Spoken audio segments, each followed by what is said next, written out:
and great. It's chutzpah here. He's the worst mayor of Gotham City I've ever seen. I mean, the problem is they have no fear. Start cutting off hands. You only have to do it twice. No. Ends. So they were. Nick wants a Islamist society. Sharia law. Very good. You only have to do it once or twice. You heard it here. That is it for tonight's show. Thank you very much to my guests, Archie and Nick. We're going to see you tomorrow. I'll be joined by Steve N. Allen and Cresta Wetton. If you're watching at 5 a.m. WedSec, we also want to do some newspapers, don't we? Let's get those newspapers quickly. You need them. You need those newspapers. Right, let's start with The Guardian. Trump's Gaza takeover plan faces global condemnation. The Mail, Kemi, I'll ban migrants who claim benefits from becoming UK citizens. Telegraph, Tories to kick out low-paid migrants. So that is it. Thank you very, very much. Like I said, Stephen Allen and Cresta Wetton tomorrow night. Nick Dixon over there. Archie Manners there. And what else do you want to say? Thanks very much. God bless. God bless. And if you're watching at 5 Don't become a furry. Stay tuned for breakfast. Bye.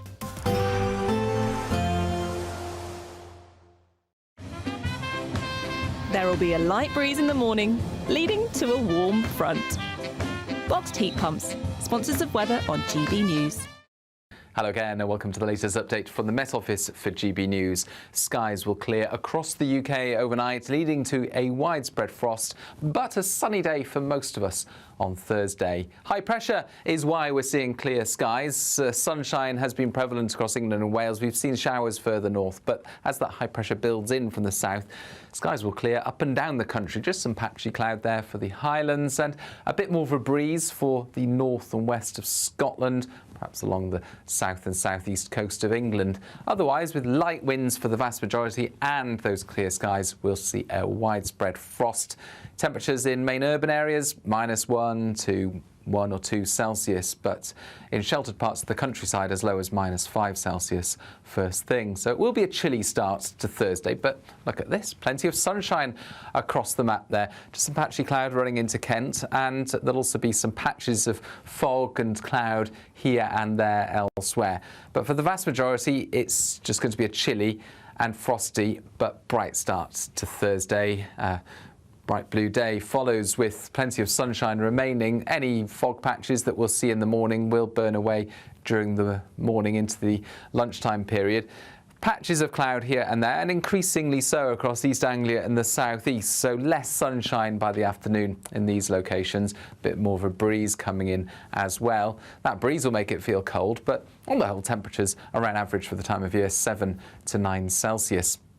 Similar on Friday morning, but I think in the south we'll see a bit more cloud through the night and hence less widespread frost, but we'll also see increasingly some showers arriving into the south and southeast of England. Meanwhile, the best of the sunshine will be across Scotland and Northern Ireland, and into the start of the weekend that cloud will become more widespread, particularly in the south, thick enough to give some sleety or snowy weather at times. We can expect clear skies, leading to a light and warm day ahead. Lovely. Boxed Solar, sponsors of weather on GB News. It's Patrick Christie's Tonight, and here we do things differently. It's explaining the absolute madness of this, doesn't it? It's explosive. I mean, this is very good. It's lively. 850. Your government sat there, Sean, and it did nothing. It's controversial. And the Middle East has been in turmoil since before I was born. It's everything you need to kickstart your evening. Everyone's had their Weetabix tonight. I love to see it. That's Patrick Christie's Tonight, weeknights from 9 p.m. Only on GB News, the People's Channel, Britain's news channel. We're proud to be GB News, the People's Channel, and as you know, we always love to hear your views. Now, there's a new way of getting in touch with us at gbnews.com/yoursay. By commenting, you can be part of a live conversation and join our GB News community. You can even talk to me, Bev Turner, or any of the members of the GB News family. Mornings don't have to be tiresome, especially if you have the right company. Wake up to news as it happens, opinion and debate, and of course, a little bit of entertainment too. Because when the kettle's on, we're on. That's Breakfast on GB News, a show worth waking up for. Every morning from 6 a.m. Only on the People's Channel, Britain's news channel. We'll spread the news, you spread the word.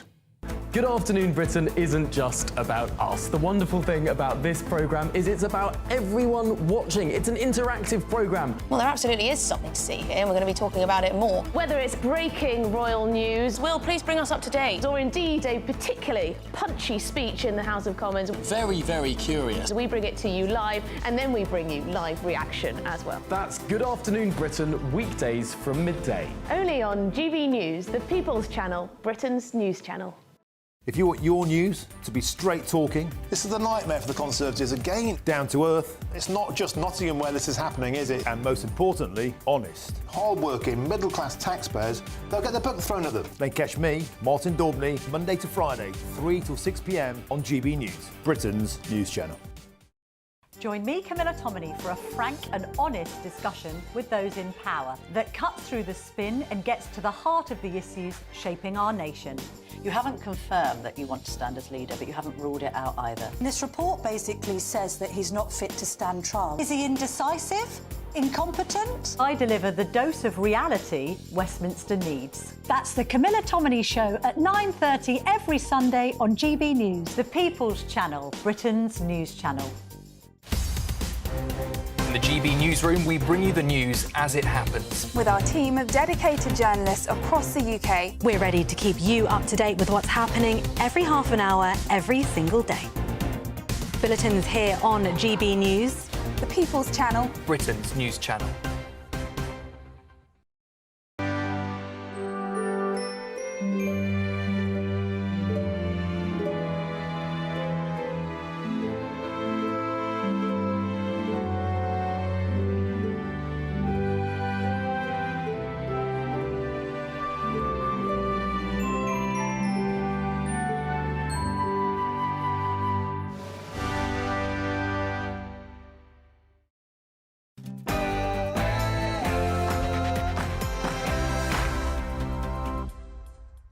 Very good morning to you. The Conservatives announced plans to kick out low-paid migrants. The major policy announcement by Kemi Badenoch would stop those who are unemployed from settling in the UK. As the Tory leader takes the fight to reform UK, is it enough to keep her party on track?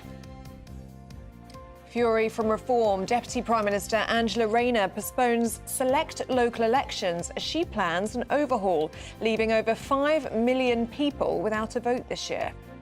We do not think that elections being cancelled is the right thing 4 years on from a Conservative landslide. The two parties have colluded so that people can keep paid jobs.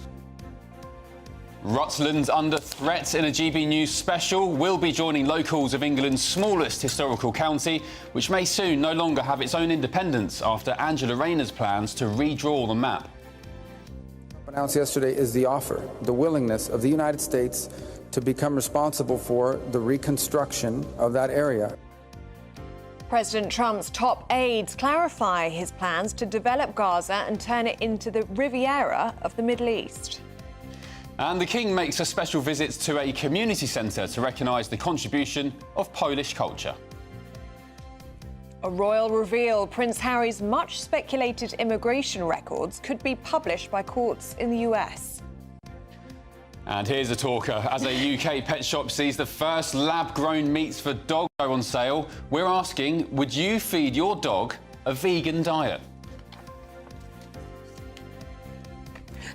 And in sport this morning, Newcastle blast Arsenal away at Rockington James's Park to make it the Carabao Cup final. Again, Spurs will attempt to join them tonight, although they're 1-0 up. It's Liverpool and it's at Anfield. And the 40-year-old birthday boy has his statue unveiled in Times Square.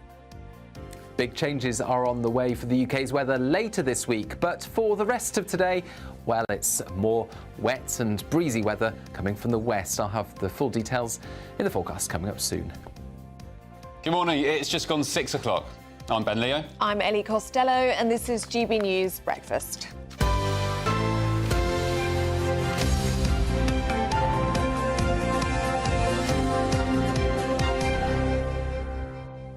So, Coity, how would Nellie and Dudley feel about going on a vegan diet? I don't think These are Coity's dogs, by the way. Yes, well, yes. I don't think they'd mind too much. Really? Well, they wouldn't bother. They'd just eat anything. Take what I bet they're double the price, though, aren't they?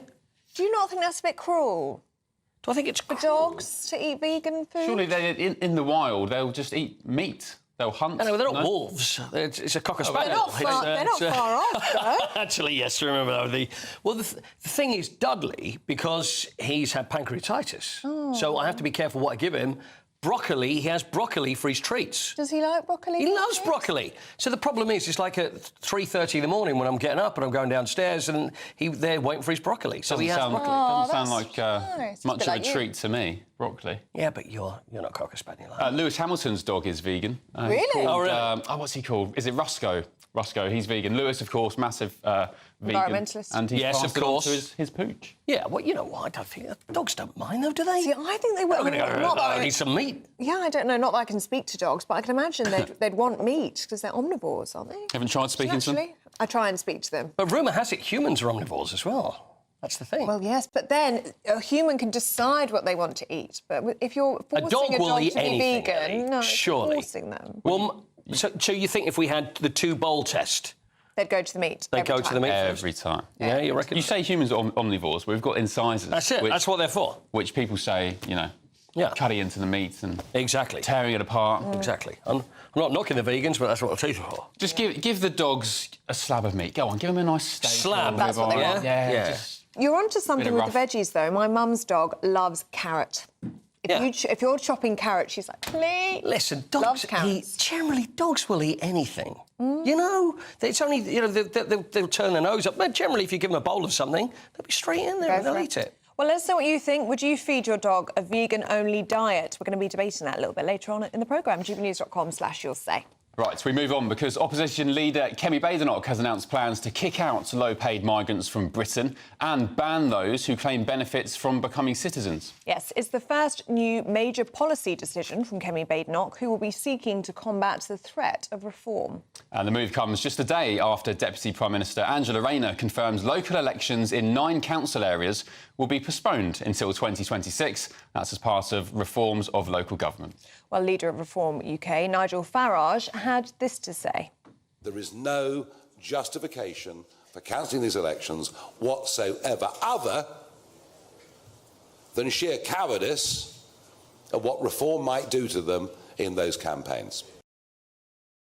All right, former advisor to Boris Johnson, Oscar Redrup, joins us now. Good morning, Oscar. Good morning, guys. First policy from Kemi Badenoch's version of the Tories. However, some would say it's not about the policy, it's just about regaining trust. So does any of this matter, especially being out in the wilderness for so long? Well, I think it was actually Rob Jenrick, if you think back, 4,000 million years ago when they were having the leadership contest, he made the very, very salient and valid point that unless the Tories can get together a half-decent, credible policy agenda on immigration, nobody in this country will take them seriously, particularly because the Conservatives' record, and obviously I say this with a heavy heart, on immigration, illegal immigration, was not the best, shall we put it that way, in the kindest terms I can. Well, 1.2 million in that Boris wave. I can form. It didn't go to plan. So I think from a Conservative perspective, take your time on this. If you get your immigration proposals wrong in the coming years up until the next election, you will be viewed by, most hardworking, kind of armchair political fans, people who don't, watch political programmes every day, they don't watch PMQs, but they know the effects of illegal immigration in their communities. And if we don't, if the Conservative Party don't nail it for those people, they will have no credibility. I think this is a first kind of foray into regaining that trust. We talk about, Conservatives needing to neutralise the impact of reform. I don't think the Conservative Party should think about it on those terms. They should just think about what is the best, credible, workable policy. But being cynical about the timing here, Oscar, Yes, Ellie. we had this poll out this week that had the Tories slipping down the polls to third place, Reform top, Labour second, Tories third. Is it now, and because of that poll, that Kemi Badenoch's decided to come out and talk tough on migration? I mean, she is talking tough on it. I would say that there's a difference between... And actually, this is, to your point, this is a trap the Conservatives probably fell into, where all they did was talk tough. The talking actually isn't that tough on this. It's in some ways, it's quite dry, kind of detailed policy on doubling the time for indefinite leave to remain, what we would deem skilled in this country, if you've claimed benefits, social housing, just raising that threshold. So it's not talking too tough. I think this is actually decent, workable, practical policy. In all fairness, and there's probably people watching this now going, why isn't this already, why does this already exist? Why, the idea that you can't have a criminal record. If you've had a criminal record, you can't come to this country. Yeah. There'll be a lot of people going, well, isn't that already, why isn't that already a law? I mean, isn't that... Well, it is almost everywhere. I mean, look at Australia. I mean, you have to have a certain amount of money, no criminal background, same as the United States. It just seems to be the UK which behaves in a way that doesn't make sense to anybody. And the Conservatives promised that Australian-style kind of points-based system. And if Kemi can really get muscular on that and really put together the detailed policy to make that happen, as we all know in our heart of hearts, sorting out immigration and actually in particular the really visceral illegal immigration, the Labour Party, it doesn't sit well with them. They're not comfortable with it. Can I ask you, Oscar, does Kemi Badenoch really need to prove her credentials by axing Priti Patel? In the wake of those comments last week where she was quizzed by The Sun's Harry Cole, she wouldn't apologise for that 1.2 million wave of immigrants who'd come since 2021 under her watch, under Boris Johnson's watch. In fact, she asked Harry Cole for an apology for daring to mention it, saying these were high-skilled people. Would they not send a tougher message out than just announcing some policy that we'd expect of them anyway? Yeah, no, it's a really, really good question. I mean, look, that interview quite clearly didn't go to plan. But it's the second time it happened with Priti. Yeah, that is a definite misstep on her part. However, Priti, I mean, if you get into the kind of no one should lose their job for an interview. I think that sets a really dangerous precedent. It just can't work like that. And I think, fortunately, and I really do mean this quite kindly, I think, fortunately, Priti in her role will have, with the foreign brief, will have opportunities to prove herself over the coming years, because that's what we're still talking about, years here. But Ben, it wasn't the best of interviews, I think it's fair to say. Can I ask you about these 9 council areas, the cancellation of local elections there? It's all to do with looking at these areas again under Angela Rayner. Biggest overhaul of local government in half a century, she says. Nigel Farage says he's blooming angry because obviously Reform UK were expected to perform particularly well in these elections, particularly in Essex and East Anglia. He calls it collusion. What do you make of this? I don't think the Tories are particularly happy about it either, in fairness. What I would say is that it is outrageous. I mean, it really, really is. All in the name of kind of local democracy reform, as it's being told, which is, ultimately, classic kind of Labour centralisation, ultimately. It is outrageous. It's 5.7 million people will not have the opportunity to vote here. The positives I would take, and why I think it's quite short-term anyway, short to mid-term, is really idiotic from the Labour Party, is that if I was in Reform's office now, I was, advising, Farage and those guys, they should take this as an opportunity.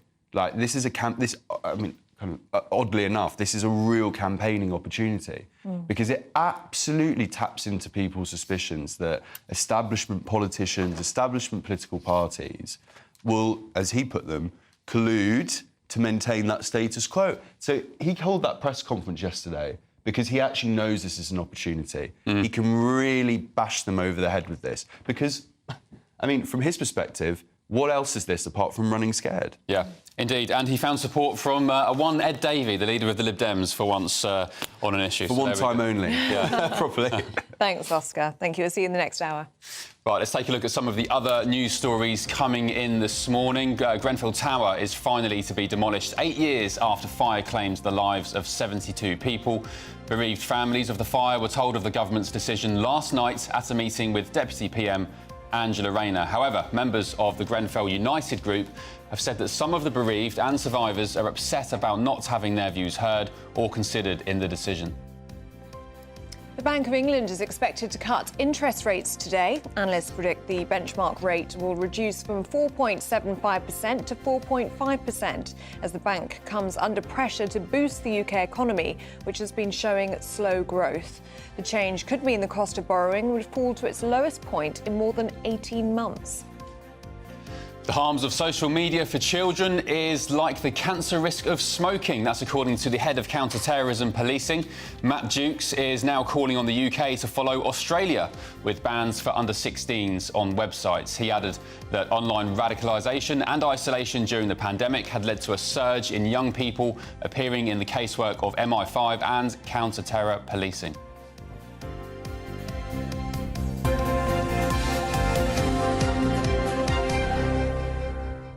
Now at 13 minutes past 6, let's get a check on the weather, shall we, with Alex Deacon.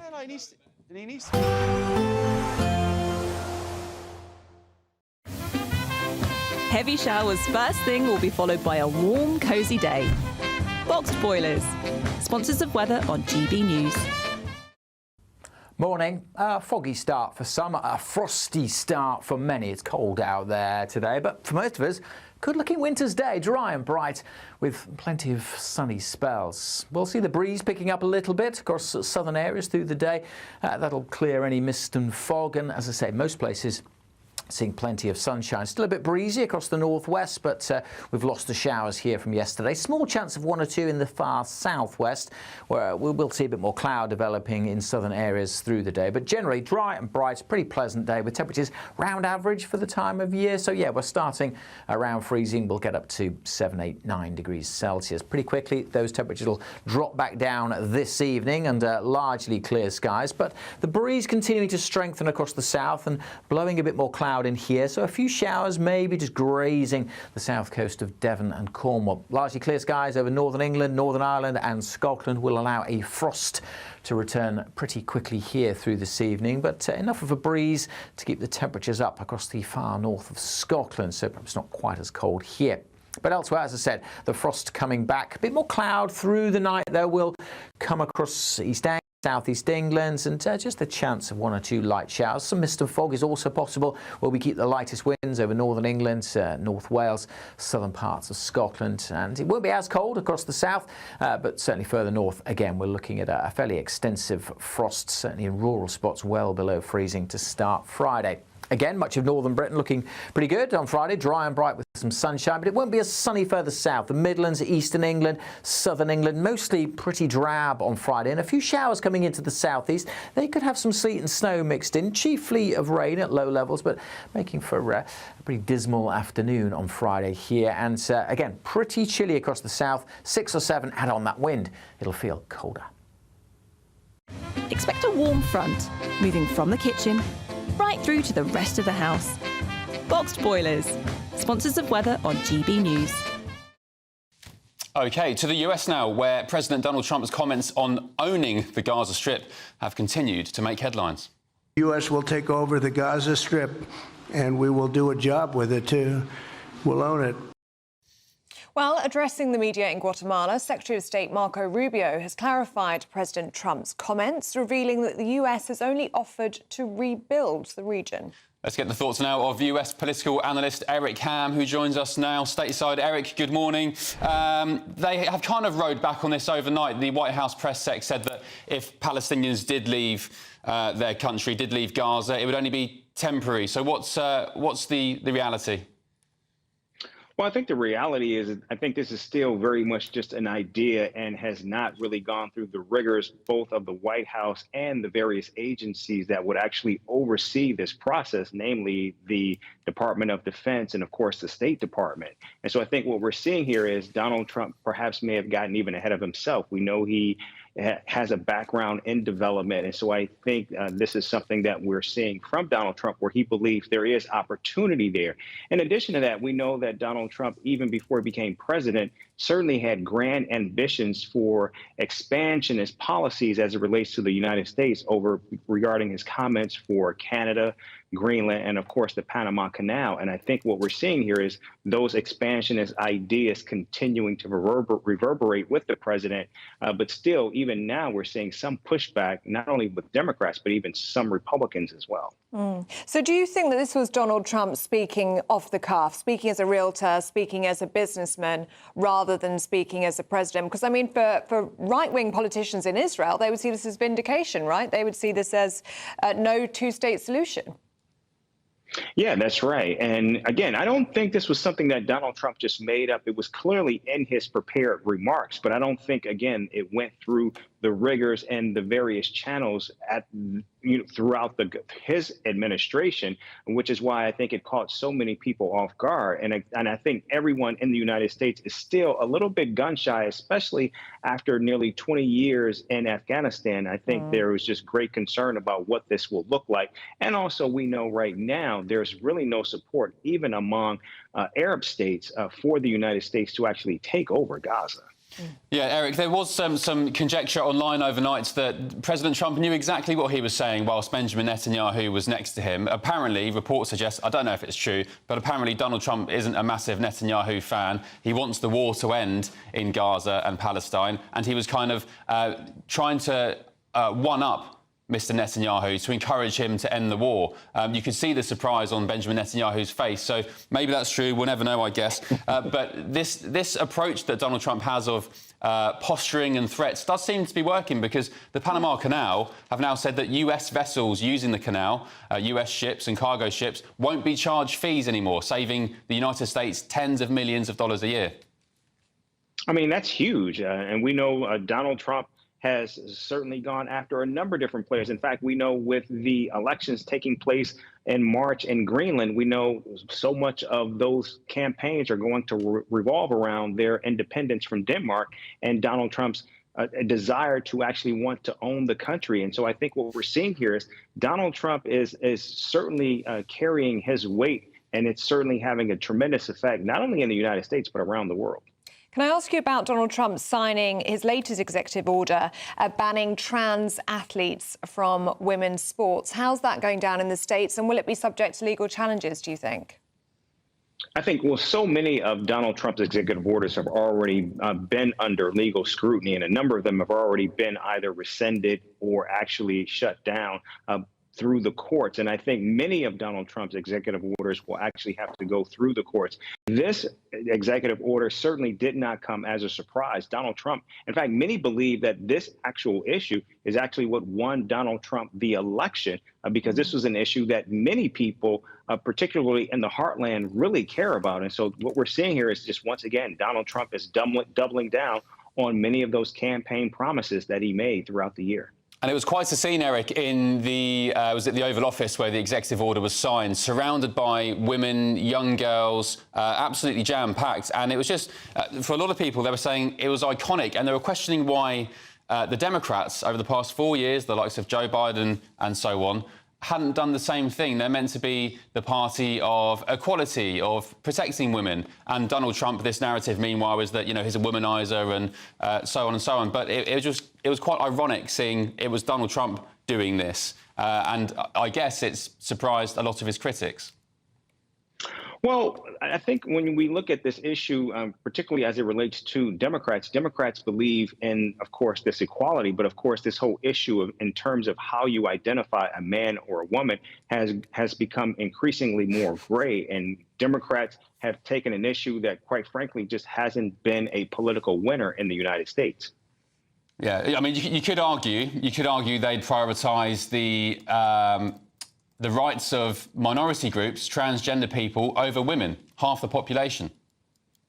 The Democrats, I mean. Well, we do know that there's a very small number of transgender athletes that actually compete against women, even at the collegiate level. And so even with Donald Trump signing this executive order, I don't think it's going to see much impact in terms of what actually happens on the actual playing field. OK. Eric Ham, good to see you this morning. Thank you very much for your time. Thank you. Right, still to come, King Charles has visited one of Europe's largest Polish community centres in Hammersmith, central London. We've got all the pictures and the details. That's next. This is GB News Breakfast with Ben and Ellie.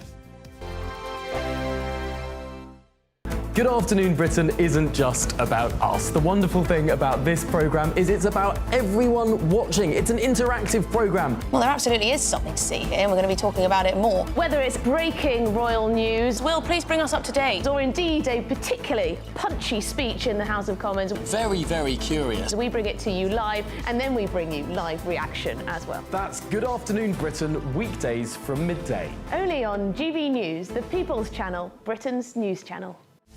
This is Britain's Newsroom, where your voice matters. It's just astonishing. With expert analysis and honest opinion, we don't just keep you informed. We bring you unique perspectives you won't see anywhere else. Can't argue with any of that. When the news happens, it happens here. On Britain's Newsroom, weekdays from 9:30 a.m. Only on GB News. Join me, Camilla Tominey, for a frank and honest discussion with those in power that cuts through the spin and gets to the heart of the issues shaping our nation. You haven't confirmed that you want to stand as leader, but you haven't ruled it out either. This report basically says that he's not fit to stand trial. Is he indecisive? Incompetent? I deliver the dose of reality Westminster needs. That's the Camilla Tominey Show at 9:30 every Sunday on GB News, the People's Channel, Britain's news channel. Headliners on GB News 11 p.m. every night. It's got 3 top comedians going through the next day's newspapers so you don't have to read them, which is great. That's a good point. He's lying. I mean, maybe he's not lying. That's Headliners every night from 11 p.m. and 5 a.m. as well on GB News, Britain's news channel. It's Patrick Christie's Tonight, and here we do things differently. It's explaining the absolute madness of this, doesn't it? It's explosive. I mean, this is very good. It's lively. 850. Your government sat there, Sean, and it did nothing. It's controversial. And the Middle East has been in turmoil since before I was born. It's everything you need to kickstart your evening. Everyone's had their Weetabix tonight. I love to see it. That's Patrick Christie's Tonight, weeknights from 9 p.m. Only on GB News, the People's Channel, Britain's news channel. If you want your news to be straight talking, This is a nightmare for the Conservatives again. down to earth, It's not just Nottingham where this is happening, is it? and most importantly, honest, Hard-working, middle-class taxpayers, they'll get their book thrown at them. then catch me, Martin Daubney, Monday to Friday, 3 till 6 p.m. on GB News, Britain's news channel. Hi, I'm Michelle Dewberry, and my show is your opportunity to cut through all the noise and dive in headfirst to some robust debates. Ideas clash. Situation, isn't it? Because the failure is- You're the failure is- deliberately avoiding my point. Nothing's held back, And if you think this is the end of it, wait for more. and we do not shy away from the difficult stuff. Sometimes I want to shake people and say, if only you understood. So join me on Dubes & Co. weeknights at 6 p.m. only on GB News, Britain's news channel.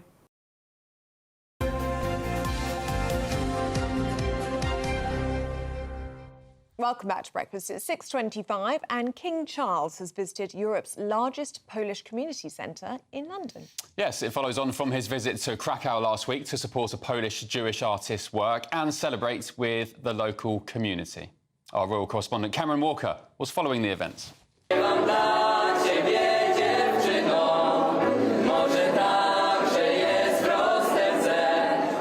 Europe's largest Polish centre, welcoming a very special visitor. King Charles met members of the community to help them celebrate and promote Polish culture in Britain.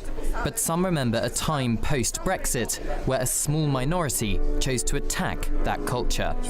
Here's Joanna Modziska, former chairman of the Polish Social and Cultural Association. The staff came in the morning on the Sunday morning and found a very unpleasant graffiti across the front, across the glass at the front of the building. There were some very unpleasant things happening all around the country, but, you know, we forget. We can't hold grudges.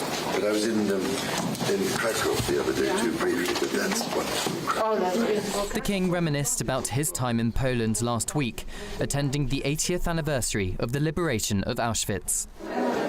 He was viewing paintings by Polish Jewish artist Felix Fabian, who lived in London. But he did correct one caption, mislabelling the lifeguards as Coldstream guards. Upstairs, he met Polish people from all walks of life, education, culture, and the military. Piotr Wilczek, Poland's ambassador to the UK, praises His Majesty's support. The King's support is very important. The King, as Prince of Wales, was in this Polish Cultural Centre exactly 15 years ago. So this is his second visit, and he remembers the centre very well, and he wanted to come back, to come again, because this is a hub for the Polish community. Perhaps a highlight for the King was reuniting with 102-year-old World War II veteran Edmund Niedzielski. He's met the King on several occasions, including last June for the D-Day 80 commemorations. He said to me, I remember you. So he's got a very good memories as well, as I do. Before he left, the King spent time talking to members of the public. He was particularly taken with Prudence, a white Pomeranian. We just headed shampoo. His Majesty still continues his weekly cycle of cancer treatment, but shows no sign of slowing down. Cameron Walker, GB News in Hammersmith.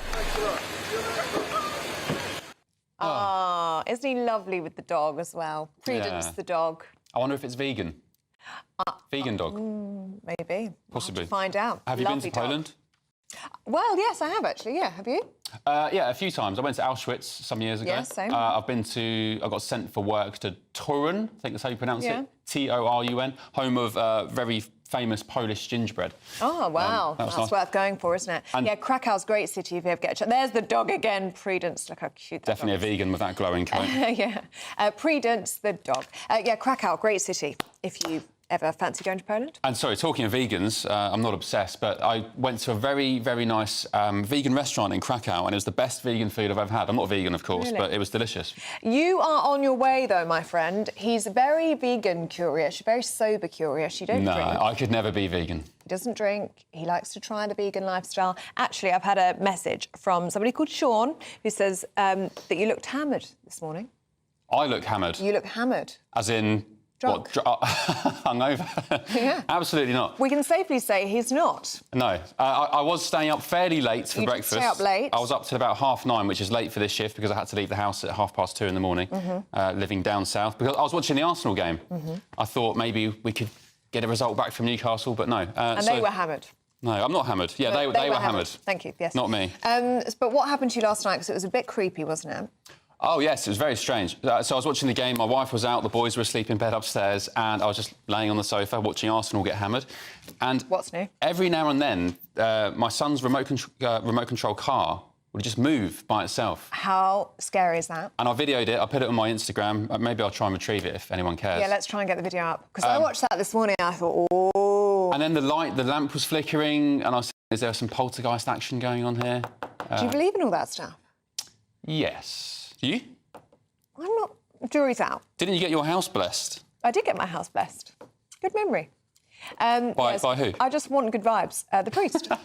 Good vibes, Well, please, holy in water. the house. Yeah, holy water. And every room as well. He wanted to skip rooms. I was like, let's bless every room, please. No, I think I do believe in that kind of thing, yeah. Yeah. Yeah.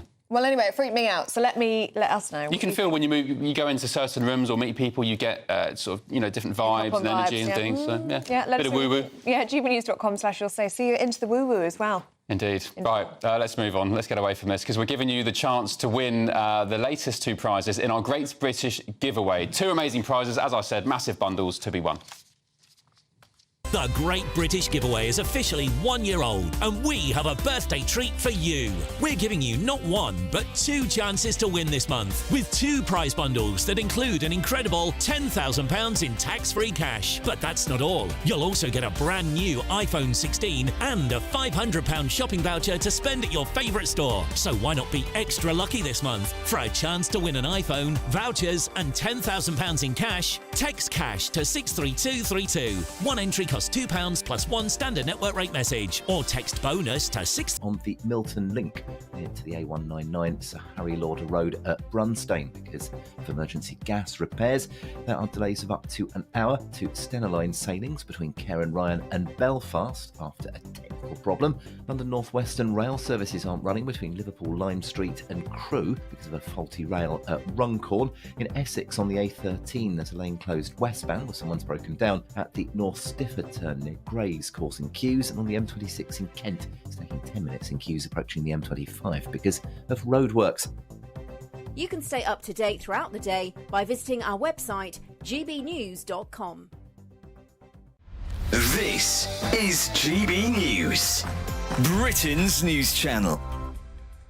As we kick off 2025, many of us might be thinking about a bit of a wardrobe refresh, especially if you're over 50 and you feel like the high street doesn't quite cater to you. Indeed. That's where our next guest, Mel Tillett, comes in. She's in the studio with us now. Mel, thank you for joining us. Thank you for having me. I love that you are this accidental influencer. I love that you said that's the first time. Yeah, it is. That's the first time I've heard it. You can have that for free on TV. Thank you so much. It's quite true. Tell us about your following. Obviously, an influencer that many people might typically think of would be someone in their teens, someone in their 20s, someone who's particularly social media savvy, using TikTok. Talk to us about your brand of influencer. Well, our influencer, my kind of influence is over the older age group, the over 50s. For my business, I do a lot of live videos. I'll do them early in the morning at 7:30, which sounds ridiculous, but I know my ladies are up and about at that time having a cup of coffee or whatever that might be. And just being honest about day-to-day life. So my dogs are running about, my grandchildren are even sometimes in them, one thing and another. So it's just been purely by accident that I've got this really nice, loyal following, and I get lovely messages off ladies. I'll do things like, I'll tell them when I'm going for a mammogram, and I'll say, come on, everybody go for your mammogram. That's brilliant. All sort of health-conscious things. I've been a lot heavier than I am now, and I've slimmed down and lost some weight. I've been talking about that journey as well. And then ladies will ask me questions on the videos, and we chat about all sorts of different things. And now I'm getting messages every day, and people are loving the clothing ranges that we do. And it's just, I started off as a business, that's purely what I did, but it's turned out into this other, I get recognised places I go now, which is really weird. It must be a huge benefit to your business as well. We employ around about 50 people. Wow. And I'm quite open to my audience and saying, you know, while ever you keep buying offers, while ever you're loving our products and our clothing, you're keeping 50 people in jobs. GB News, the People's Channel. Welcome back. It's time. Paul Coyte's here with us. Morning. Good morning. We have to talk about it, I'm afraid. Should we start with us? Ben, are you OK? I mean, someone said I looked hammered because I've been staying up late to watch the game. I may as well have gone to the pub and got hammered. Right. After watching How are the lads, is what we'll say. Yeah. Can I just say, Kieran Trippier, how do I say this that's broadcastable? He's a bit gobby, isn't he? He's a bit gobby. Getting in the faces of the Arsenal lads. You know what? Kieran Trippier. Now, when Kieran Trippier was at Spurs, I did an event once, and it was just it was some crazy, I can't remember what it was, some crazy sponsored thing, and there were 3 players, and he was one of them. And it was almost like a crazy it's a knockout thing. It was, it was just for fun. Anyway, he took it so seriously. So even when there was a situation of oh, you know, Kieran, you can't have a point for that, and he's going, well, I should have a point. But then again, that's sports people. Take it really seriously. That's what makes them champions. It athletes. is. But yeah, he's anyway, Newcastle 2, Arsenal 0, 4-0 on aggregate for the semi-final of the Carabao Cup. No major trophy. So Newcastle, if we look at Newcastle, do you know when the last time they won a major trophy? Do you know how long ago it was? Was it the 15 FA Cup? years ago. It was 1955. Oh. Won nothing since 55. What was that? What was that? I think, what is it? Was it the No, it wasn't the FA Cup.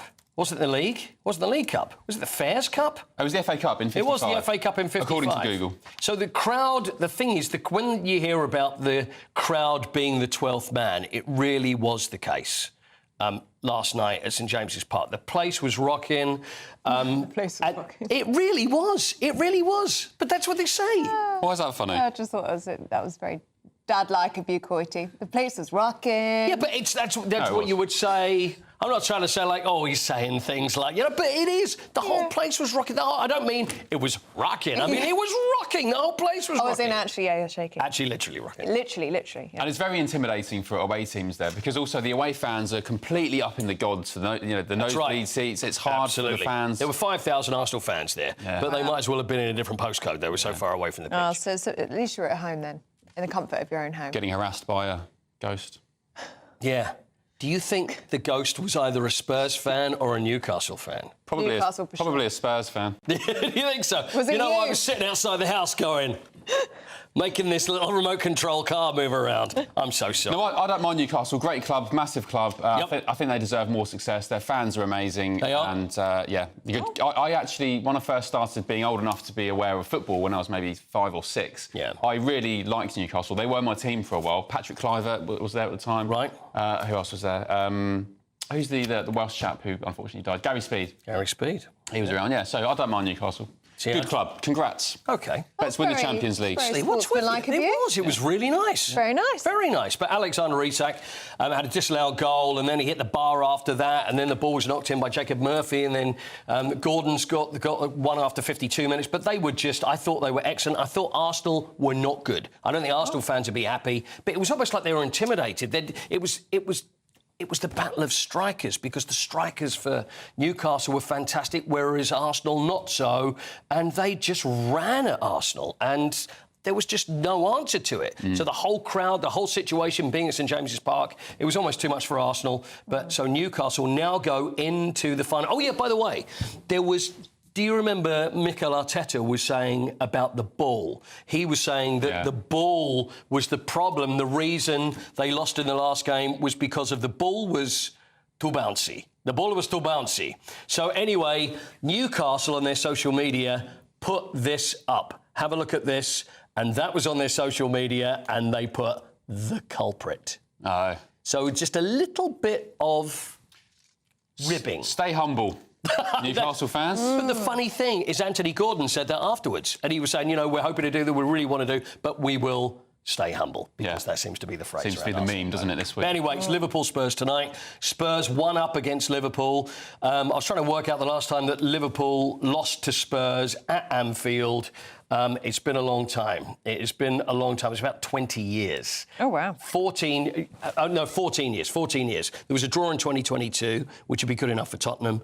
Haven't won there in 14 years. Liverpool need to win tonight because they're 1-0 down. So that will be the other semi-final, which is this evening. Well, good luck to your side, Spurs. Would have been a great League Cup final, wouldn't it? Arsenal Spurs. Shame it. Wouldn't have been. Shame it hasn't happened. Wouldn't have been. Anyway, other things. Harry Kane is, you're a fan of Harry Kane. Yeah, he's gone to Bayern Munich. He's at Bayern Munich. Very good. Thank you. But now there is actually a buyout clause. £67 million this window, which is now gone, could go to next January, which is £54 million. So there's a chance that he will move back to England and play over here. So for £54 million. You know what? They need him. I wouldn't be at all surprised, because when he left, I spoke to people around him and said, we're going to miss you. It's a shame you're going to go. And they said, well, we could well be back. We could well be back. Nothing. Hang on. So maybe £54 million. This 2 years ago today, by the way. Have we got this picture? Which was on the pitch. Harry Kane broke the record for the most goals scored. Oh, look, who's that handsome fella? Oh, is that you? Handsome fella there with him. Pointing. I just happened to be passing. So there we are. That was on the pitch 2 years ago today when Harry Kane broke the Spurs record. One to the grandkids. Absolutely. What for Harry? What for Harry to show the grandkids? Yeah, absolutely. Thanks, Corty. Still to come, political commentators Alex Armstrong and Nicky Hodgson will be getting stuck into today's newspapers. But first, if you're in some winter sun, here's the forecast for some of the top European holiday destinations. Ready to soak up that holiday sunshine? Won't we need some cover? No worries. All sorted. All Clear Travel Insurance sponsors GB News Travel Destinations Forecast. It's been quite a wet start to the year across Iberia, and there's more rain to come for Spain and Portugal. Plenty of sunshine, though, for Greece and across Cyprus after we had some showers here at the weekend. It is still a little on the cool side. Some showers heading into southern Italy and across Malta on Friday afternoon. Much of the south of Spain still dry at this stage, but that rain is moving in. Plenty of sunshine across the Canaries. That rain, Spain, will head to the south of France as we go into the weekend, so turning wet in Nice. All Clear Travel Insurance sponsors GB News Travel Destinations Forecast.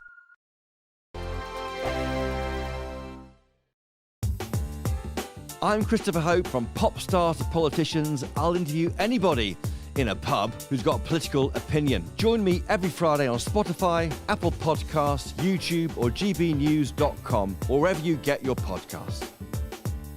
This is GB News, the People's Channel. Nana are Queer. Weekends from 3 p.m. 5 years ago now, we developed this campaign called Regifting Beauty.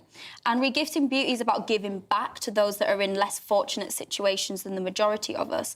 And I was coming across people that were receiving gifts at Christmas. You know how many gifts we receive? Gift sets, items, bath bombs, all of these things that we don't necessarily use. For myself, they sit in the bathroom cupboard all year round. So I was thinking of a way how we can make that better, you know, put that to better purpose. And we developed this campaign 5 years ago called Regifting Beauty. And it's where people can donate unwanted toiletries, sanitary items, skincare, perfumes, and we work with different charities around the country and they will re-gift them to survivors of domestic abuse. And for years now, it's only really been focused around women. There hasn't really been a male focus. So Ben and I were having conversations and we were thinking, well, and I was getting comments throughout the years of doing it, saying, why are men excluded from this? Surely it should be applicable to men too. I mean, in the UK, over 700,000 men are suffering with domestic abuse on an annual basis. And a lot of that goes unreported. And there's over 2 million people in the UK that do suffer from some form of domestic abuse, be it physical or psychological, and it's an important topic that we should be discussing. So this campaign is about providing something that may seem trivial, but it restores some level of dignity, and I think that's so important when survivors are just trying to regain aspects of their life. Something so small that maybe sitting in your bathroom cupboard that you're not using could go to such better use. So this year we're launching the Regifting Beauty, the Turnaround Edition, about turning around moments in life and allowing people to have those turnaround moments, which also plays on Ben's, you know, song, Turnaround. Gotta turn it fits in nicely with that. Which I'll be on with you. For the remix, it's all fitting in nicely, isn't it? GB News, the People's Channel. We're proud to be GB News, the People's Channel, and as you know, we always love to hear your views. Now, there's a new way of getting in touch with us at gbnews.com/your say. By commenting, you can be part of a live conversation and join our GB News community. You can even talk to me, Bev Turner, or any of the members of the GB News family. Headliners on GB News 11 p.m. every night. It's got 3 top comedians going through the next day's newspapers so you don't have to read them, which is great. That's a good point. He's lying. I mean, maybe he's not lying. That's Headliners every night from 11 p.m. and 5 a.m. as well on GB News, Britain's news channel.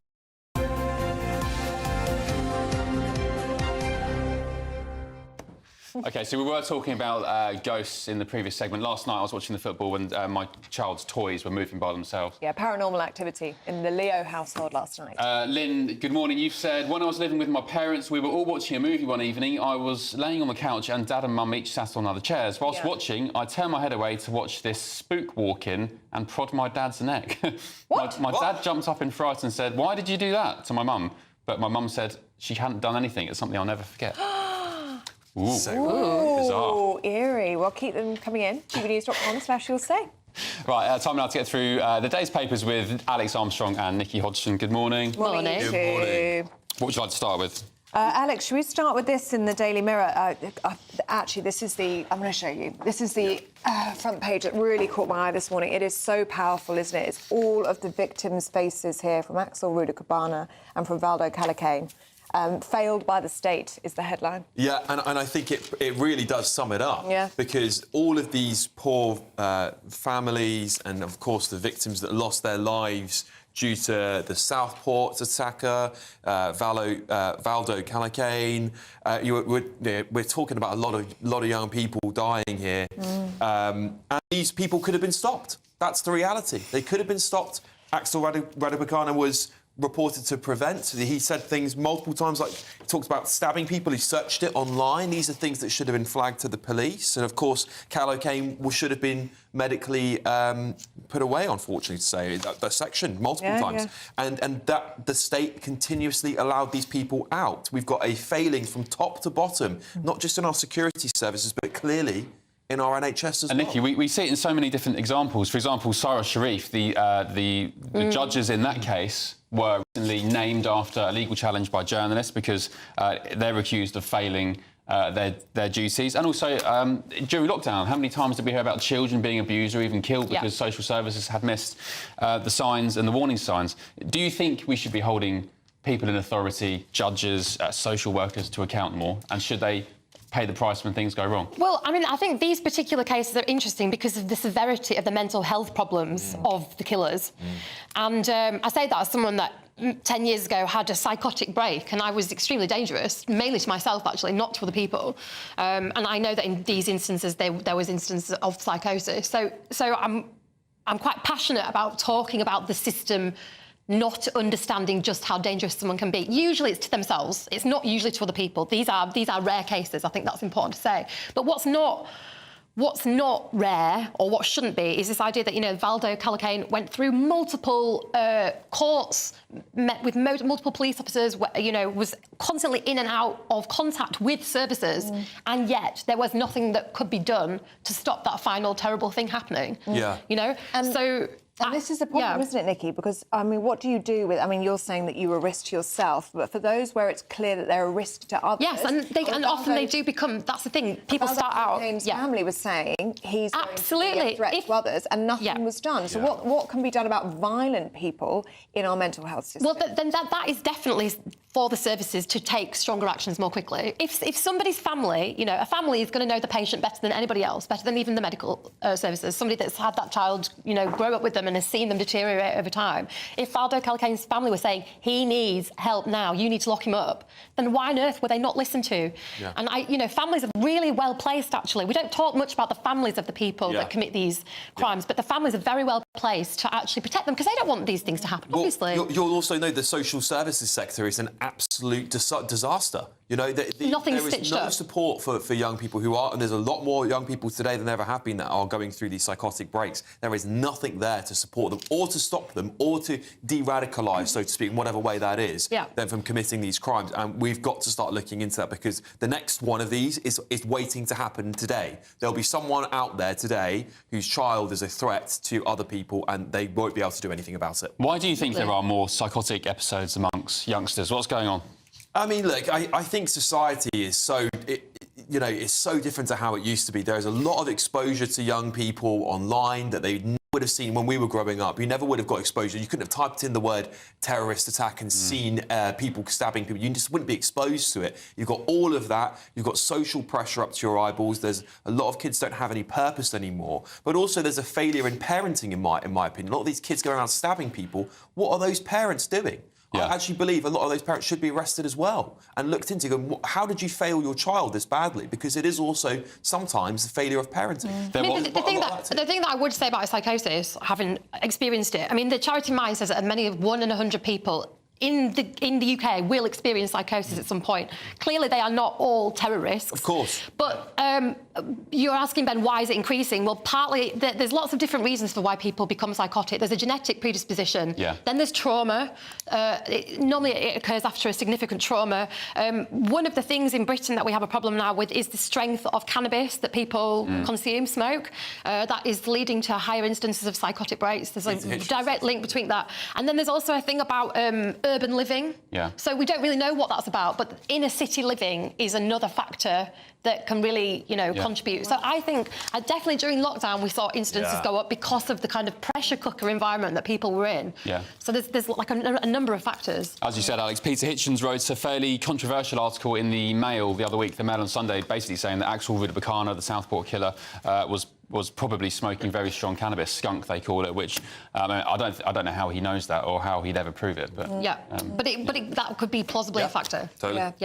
Nikki, let's have a look at the Daily Telegraph, shall we? It's our top story today. This Tories to kick out low-paid migrants, essentially making it harder for people to get British citizenship. Yeah, so I mean there are a few different takes on this morning, actually. So it's not entirely clear if it's going to be a threshold of income or if it's just going to be people that claim benefits. You know, Kemi Badenoch, leader of the Tories, has come out very strongly and said, if you claim benefits, you will not be allowed to settle in Britain. That's very, very kind of strong and straight line. I think there's a couple of problems here. First of all, this won't actually cut down the numbers of people coming in because this is about residencies. This is about people becoming citizens long term. So it won't stop the influx. And the other issue is unfortunately, there are lots of low-paid migrants doing very important work in this country, mainly in the healthcare system and all in social services and in the service industries. And as we always talk about with immigration, it's fine if you want to stop people coming in and taking those jobs, but you've got to find other people to take them in this country. So and we haven't been able to so far. That's why we've solved the problem with immigration. So how did we exist and operate as a nation before uncontrolled mass migration? Well, what we had was we had a bigger birth rate than we did today. So we actually, our birth rate is declining. And that means that the government are topping it up with cheap migrants, basically. What we need to do is actually have a period of, in my opinion, slight depopulation or zero growth in the population so we can catch up. We can't keep importing millions and millions and millions of people, which has been the case for the last 30 years. But then you need to encourage women to have more babies, don't you? But you will, and I think actually what happens is humans have a way of regulating themselves. We know that it's impossible to get a home. How can you have kids without a home? How can you have kids when you know there's no nurseries? How can you have kids when you can't afford the XYZ bills? You have a way of self-regulating yourself, and I believe humans do that. So we need to have a period of time where we just take a step back and go, OK, population growth is just too much. But the reason women don't have children in this country is because it's just, it's a load of rubbish. The system of childcare is extortionate. Yeah. There's not enough of them, Nikki. That's why we're not building anything. We're not training anyone to but the cost of childcare is extortionate. It is not proportionate to wages. People have to have two parents going to work. It's like a second mortgage. It's just insane. But that's supply and demand. If there's no supply, then the demand goes up, and then of course the cost goes up. So that's what I'm saying. We need to build. But Alex, it's more than that. We need to, if we care about families, we need to help them live and you do that, in my opinion, in a good way. By reducing the population that people Alex, catch up. Nikki, we're out of time, I'm afraid. We'll see you in the next hour. Let's get the details on the weather with Alex Deacon.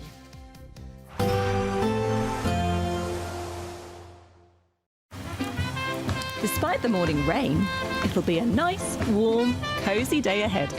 Boxed heat pumps, sponsors of weather on GB News. Morning. A foggy start for some, a frosty start for many. It's cold out there today, but for most of us, good-looking winter's day, dry and bright with plenty of sunny spells. We'll see the breeze picking up a little bit across southern areas through the day. That'll clear any mist and fog, and as I say, most places seeing plenty of sunshine. Still a bit breezy across the northwest, but we've lost the showers here from yesterday. Small chance of one or two in the far southwest, where we will see a bit more cloud developing in southern areas through the day. But generally dry and bright, pretty pleasant day with temperatures round average for the time of year. So yeah, we're starting around freezing. We'll get up to 7, 8, 9 degrees Celsius. Pretty quickly, those temperatures will drop back down this evening under largely clear skies. But the breeze continuing to strengthen across the south and blowing a bit more cloud in here, so a few showers maybe just grazing the south coast of Devon and Cornwall. Largely clear skies over northern England, Northern Ireland and Scotland will allow a frost to return pretty quickly here through this evening, but enough of a breeze to keep the temperatures up across the far north of Scotland, so perhaps not quite as cold here. But elsewhere, as I said, the frost coming back. A bit more cloud through the night, though, will come across East Anglia, South East England, and just a chance of 1 or 2 light showers. Some mist and fog is also possible, where we keep the lightest winds over northern England, North Wales, southern parts of Scotland. And it won't be as cold across the south, but certainly further north, again, we're looking at a fairly extensive frost, certainly in rural spots well below freezing to start Friday. Again, much of northern Britain looking pretty good on Friday, dry and bright with some sunshine, but it won't be as sunny further south. The Midlands, eastern England, southern England, mostly pretty drab on Friday, and a few showers coming into the southeast. They could have some sleet and snow mixed in, chiefly of rain at low levels, but making for a pretty dismal afternoon on Friday here. And again, pretty chilly across the south, 6 or 7, add on that wind, it'll feel colder. There will be a light breeze in the morning, leading to a warm front. Boxed heat pumps, sponsors of weather on GB News. The latest GB News travel. Good morning, I'm Russell Holding. In Perth and Kinross, the A989 remains closed each way along Tay Street in Perth because of flooding. On the A1 in Edinburgh, there's a lane closed northbound on the Milton Link at Brunstane for emergency gas repairs. On the M62 in West Yorkshire, there are westbound queues just after junction 23 at Huddersfield because of roadworks. There are delays of up to an hour to Stena Line sailings between Cairnryan and Belfast after a technical problem. Under North Western Rail, services aren't running between Liverpool, Lime Street and Crewe because of a faulty rail, with Vanty West Coast reporting delays of up to half an hour. In Cheshire, the A56 is closed southbound along Chester Road in Walton after an accident causing queues. Trains have been stopped between Watford Junction and St Albans Abbey because of a faulty train, and on the M26 in Kent, it's taking nearly half an hour, and queues approaching the M25 because of roadworks. That's the latest. You can stay up to date throughout the day by visiting our website, gbnews.com. Want to be one of 2 lucky Great British giveaway winners? That's right, you could win one of 2 prize bundles, which includes a brand new iPhone 16, £500 in shopping vouchers to spend in your favourite store, and an incredible £10,000 in tax-free cash to spend however you like. What would you spend that cash on? For a chance to win an iPhone, vouchers and £10,000 in cash, text cash to 63232. One entry costs £2 plus 1 standard network rate message, or text bonus to 63232. 5 entries cost £5 plus 1 standard network rate message. Then catch me, Martin Daubney, Monday to Friday, 3 till 6 p.m. on GB News, Britain's news channel. In the GB Newsroom, we bring you the news as it happens. With our team of dedicated journalists across the UK, we're ready to keep you up to date with what's happening every half an hour, every single day. Bulletins here on GB News, the People's Channel, Britain's news channel.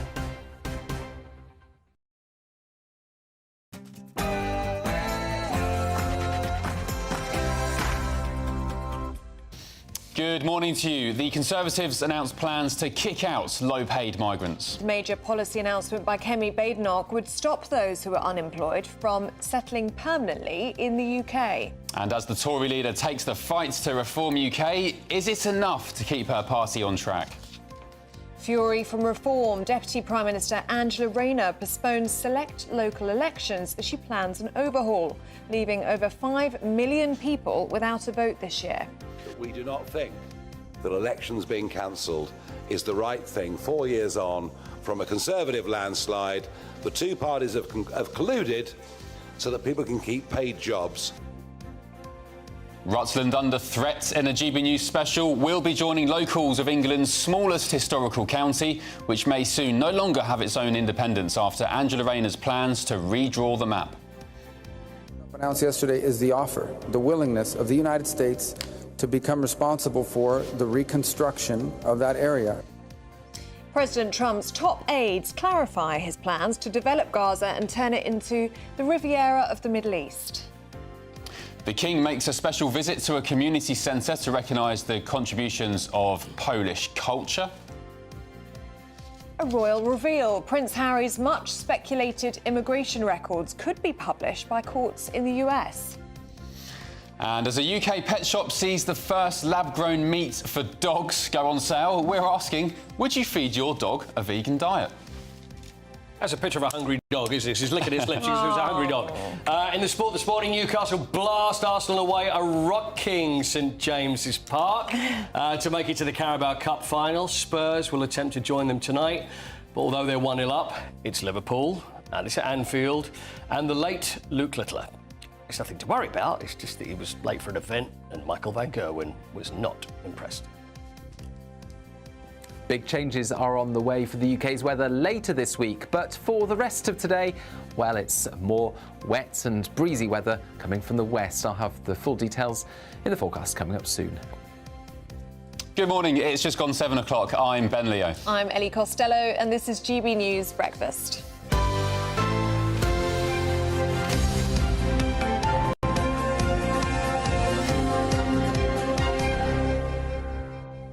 I'd like to start on an apology to you because I'd like it written, please. I'd like to apologise to you, and I'm doing it publicly because I was laughing at you for saying the place was rocking. Oh. I thought it sounded quite dad-like.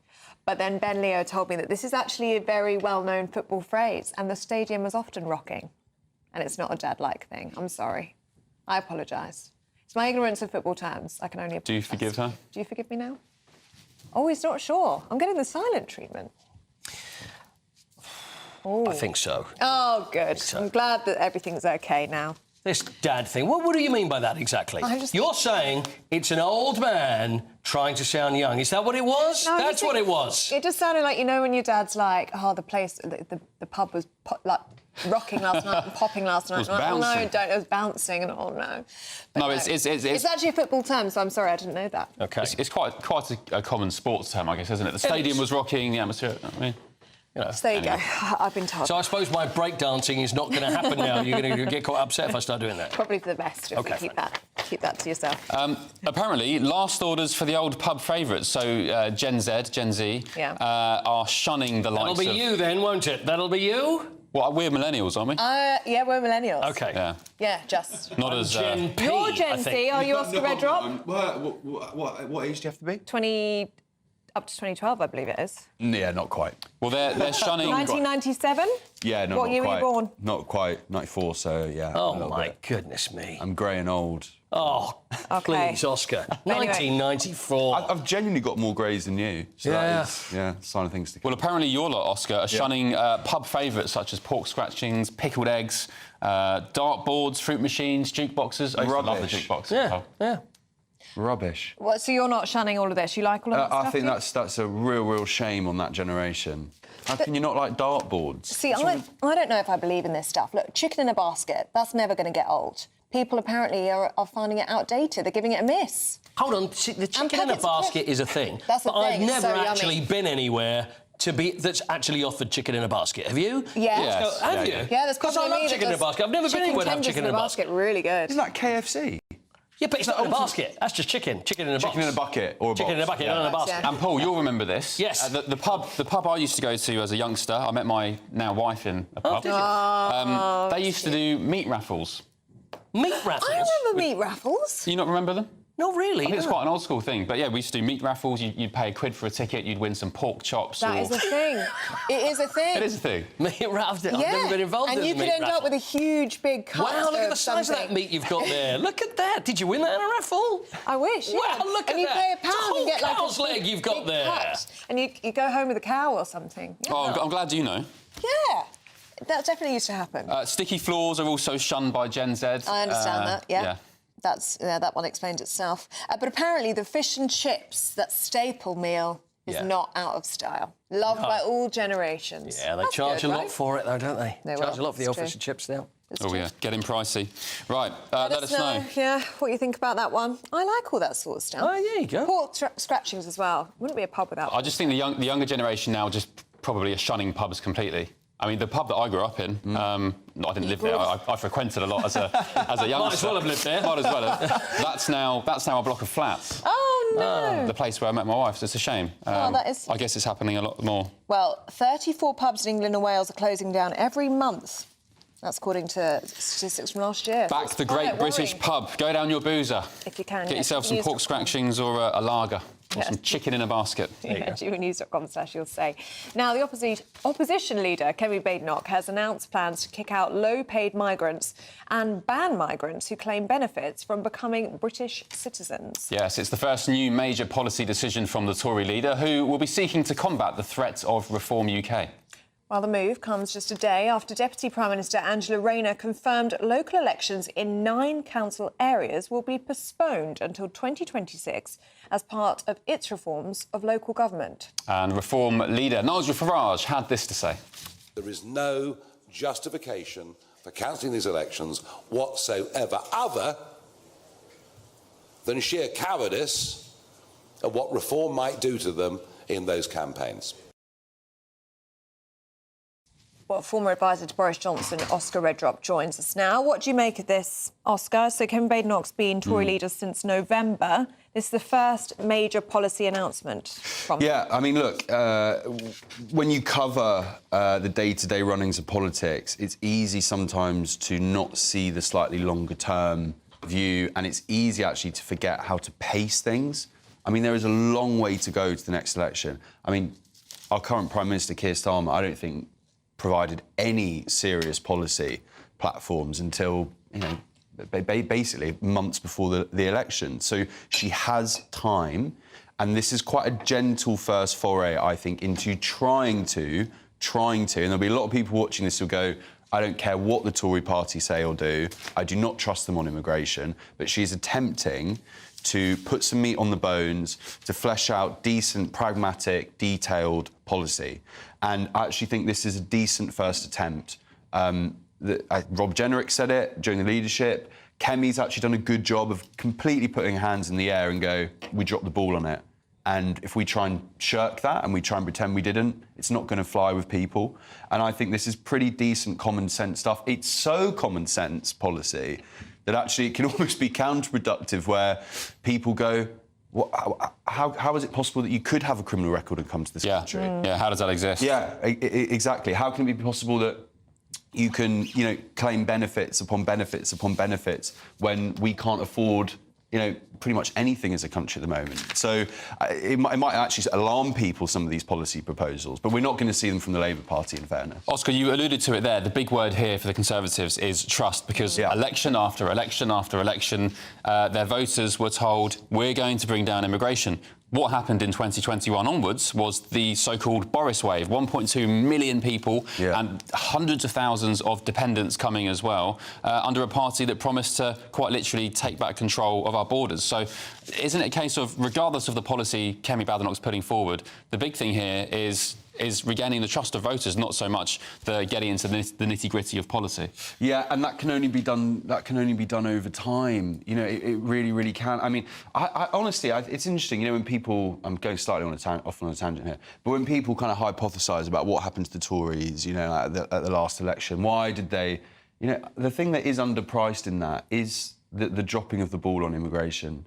It really, really is. I mean, and so if they don't really, and I almost ignore reform, don't get into the politics of it. The policy needs to be so watertight, and we fell into the trap of talking really tough on it. That was kind of a pastime of Tory MPs. They go out on the airways, they talk incredibly tough on immigration, and they probably privately knew what was actually going on. And if they fall into that trap again, it's game over. It's game over. Particularly when Nigel Farage is, just so chomping at the bit, waiting in the wings. How unhelpful, then, is it when the likes of Priti Patel speaks to Harry Cole of The Sun and refuses to apologise for those 1.2 million people coming in the Boris wave, and says that it was actually only the brightest and the best that came into the country? I mean, that's just not simply true, is it? Well, I think there's almost an interesting psychological thing where the Conservatives are still used to... Well, they were in power for 14 years, and it's just defence. And actually, we're not in power. The Conservatives are not in power anymore. Yeah. And that sometimes gives you more freedom to be a human being, which politicians are. Sometimes they don't behave like it, and to put your hands in the air and go, yeah, we made mistakes there. But that's how you get trust, right? And that's how you actually gain trust. And so moving forward. And Kemi herself did this quite well, in fairness. That's the only route, as well as the practical policy like we're seeing today, you have to just look fellow human beings, the electorate, in the eye and say, we messed up on this. Yeah, I think it probably would have been more impactful if Kemi Badenoch had come out with something other than migration to focus on first, because it was reminiscent of the time when she tried to challenge Starmer at PMQs about Labour's migration record. And it's kind of politically naive to say, well, what about your migration record when we've seen firsthand what the Tories did to the country? I take that point, but just lastly on this, if anyone here genuinely watching this now thinks that the Labour Party are going to solve the immigration problems we have in this country, dream on. OK, Oscar Redrop, good to see you. Thank you very much. Thank you, Oscar. Right, we are carrying out our poll of the day today, and today we're asking, are Angela Rayner's local election delays a denial of democracy? We'll be bringing you the live results throughout the day, so make sure to stay tuned for that. Yep, the final result will be announced later in Martin Daubney's show. If you want to get involved, just head to gbnews.com/poll, or you can scan the QR code on your screens now. All right, King Charles has been out and about. He visited Europe's largest Polish community centre in Hammersmith in central London. Well, this follows on from his visit to Krakow last week to support a Polish Jewish artist's work and celebrate with the local community. Well, our royal correspondent Cameron Walker was following events.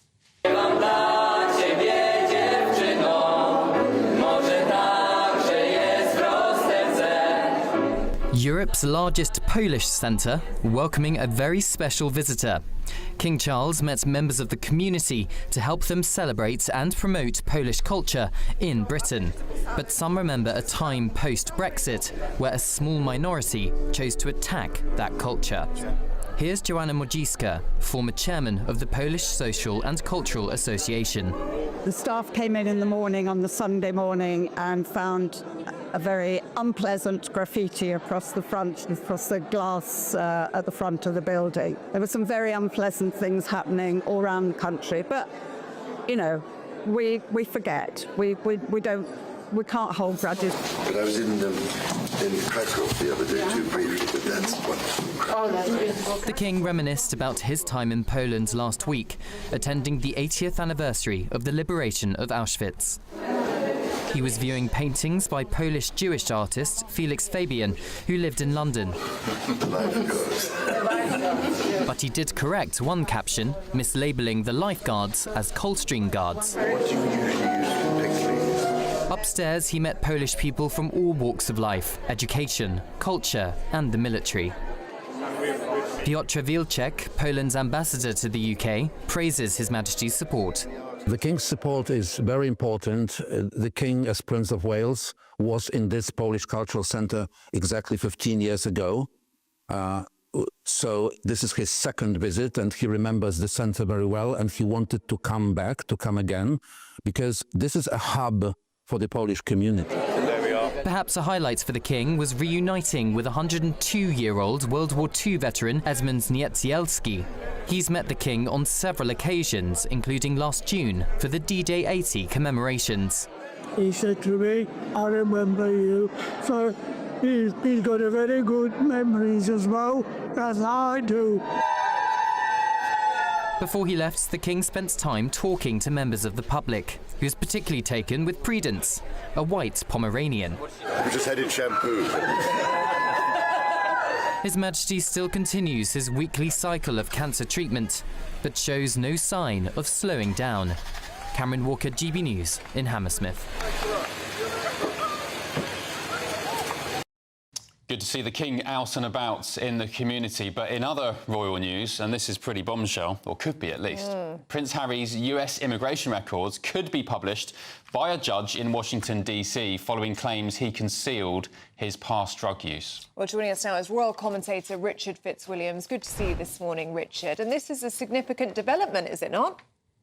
It is indeed, because last September the judge ruled there wasn't a widespread public interest in going further into whether or not, when Harry applied for a visa and his application form, did he or did he not mention that he had taken drugs, something he's written about in his memoir Spare, and also, of course, talked about in interviews. And there's no doubt at all that this has the feeling of being possibly somewhat dramatic. I mean, we don't know exactly where this is going to go. The Department of Homeland Security, what they do make public may be very redacted, so we may not know.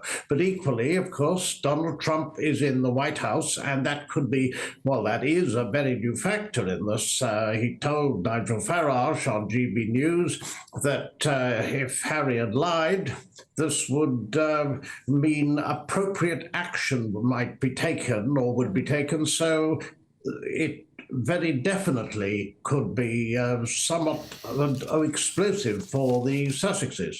Yes, and you mentioned it there, the President's interview with Nigel Farage on GB News some months ago. He also said that Harry had betrayed the Queen, and we all know what a big fan of the Donald Trump is of the late Queen Elizabeth. You know, very proud and boastful of his time with her, and said they had a great relationship.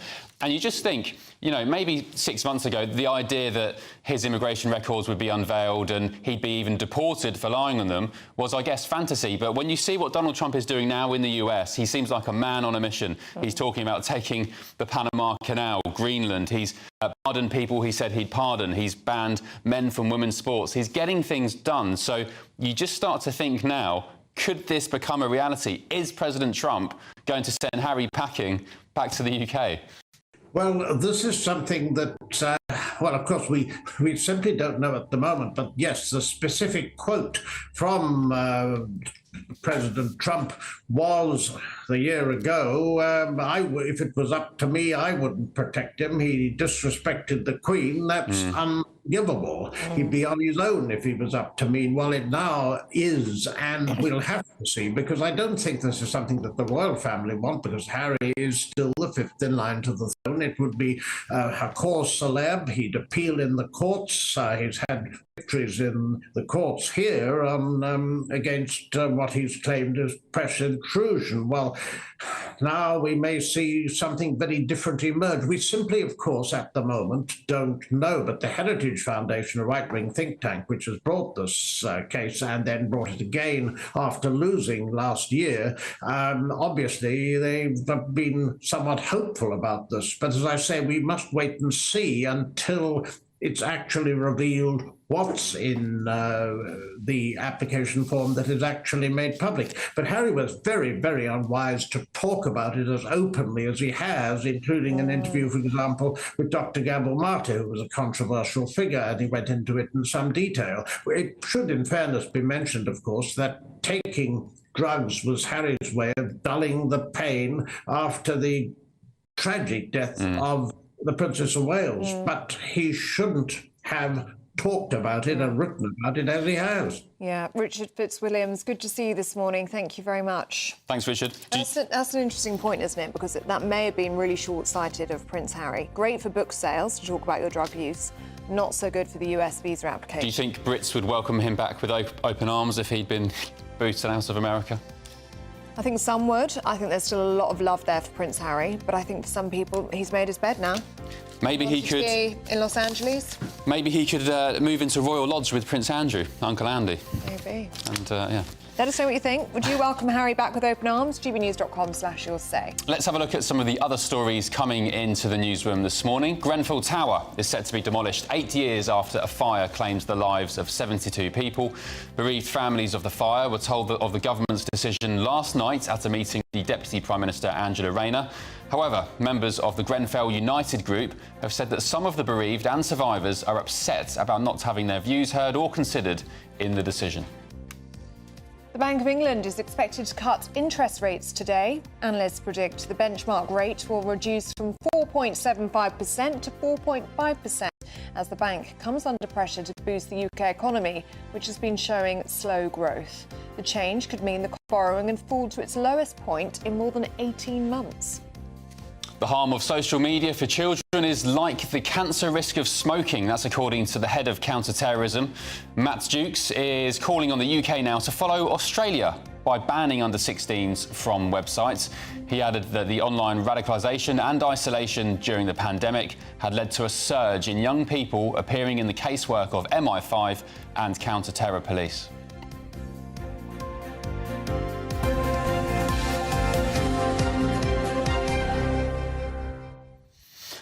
Yeah, it will come as if interest rates do go down today. I think it will be an average, if you want to track a mortgage or a variable rate, an average saving of around 40 quid a month, which I guess doesn't sound a lot, but makes a difference when you add it up. Helps, and hopefully the first of many interest rate reductions. We can only hope.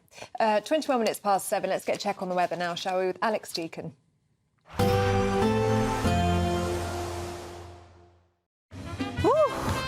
A chilly start will give way to a lovely, warm afternoon. Boxed heat pumps, sponsors of weather on GB News. Morning. A foggy start for some, a frosty start for many. It's cold out there today, but for most of us, good-looking winter's day, dry and bright, with plenty of sunny spells. We'll see the breeze picking up a little bit across southern areas through the day. That'll clear any mist and fog, and as I say, most places seeing plenty of sunshine. Still a bit breezy across the northwest, but we've lost the showers here from yesterday. Small chance of 1 or 2 in the far southwest, where we will see a bit more cloud developing in southern areas through the day. But generally dry and bright, pretty pleasant day with temperatures round average for the time of year. So yeah, we're starting around freezing. We'll get up to 7, 8, 9 degrees Celsius. Pretty quickly, those temperatures will drop back down this evening and largely clear skies. But the breeze continuing to strengthen across the south and blowing a bit more cloud cloud in here, so a few showers maybe just grazing the south coast of Devon and Cornwall. Largely clear skies over northern England, Northern Ireland and Scotland will allow a frost to return pretty quickly here through this evening, but enough of a breeze to keep the temperatures up across the far north of Scotland, so perhaps not quite as cold here. But elsewhere, as I said, the frost coming back. A bit more cloud through the night, though, will come across East Anglia, southeast England, and just a chance of 1 or 2 light showers. Some mist and fog is also possible, where we keep the lightest winds over northern England, North Wales, southern parts of Scotland. And it won't be as cold across the south, but certainly further north, again, we're looking at a fairly extensive frost, certainly in rural spots well below freezing to start Friday. Again, much of northern Britain looking pretty good on Friday, dry and bright with some sunshine, but it won't be as sunny further south. The Midlands, eastern England, southern England, mostly pretty drab on Friday, and a few showers coming into the southeast. They could have some sleet and snow mixed in, chiefly of rain at low levels, but making for a pretty dismal afternoon on Friday here. And again, pretty chilly across the south, 6 or 7, add on that wind, it'll feel colder. A nice bright morning will generate a lovely warm day, right through to the evening. Boxed Solar, sponsors of weather on GB News.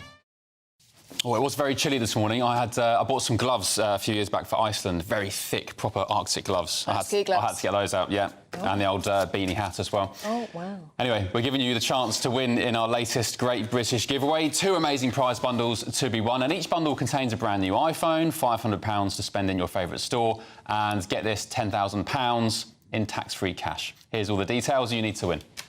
The Great British Giveaway is officially 1 year old, and we have a birthday treat for you. We're giving you not 1, but 2 chances to win this month, with 2 prize bundles that include an incredible £10,000 in tax-free cash. But that's not all. You'll also get a brand new iPhone 16 and a £500 shopping voucher to spend at your favourite store. So why not be extra lucky this month? For a chance to win an iPhone, vouchers and £10,000 in cash, text cash to 63232. One entry costs £2 plus 1 standard network rate message, or text.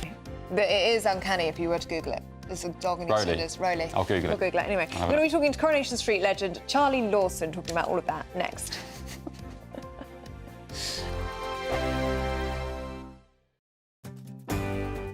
I'm Michael Portillo. This is GB News, the People's Channel, Britain's news channel.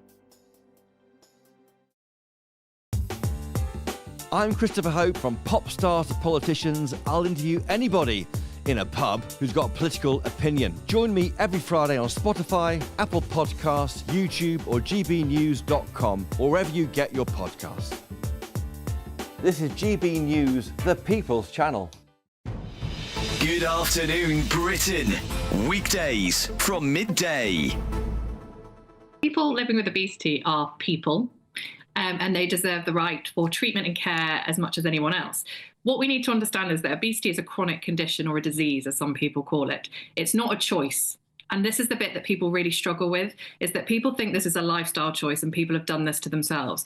What we now know is the science and the evidence shows us that this isn't a choice. People have genetic predispositions for living with obesity. What we need to do is be a bit more compassionate and caring to people that live with obesity and support them to make healthier choices, not actually just discriminate and tell them that they're doing something wrong when, you know, if I had asthma, for instance, you wouldn't be saying the same thing to me there.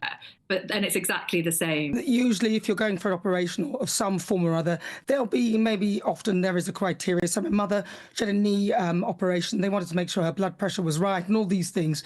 This is, I mean, to hear somebody say that obesity isn't a choice just because you've got genetic predisposition to it, it's just exactly why people seem to be legitimizing being overweight.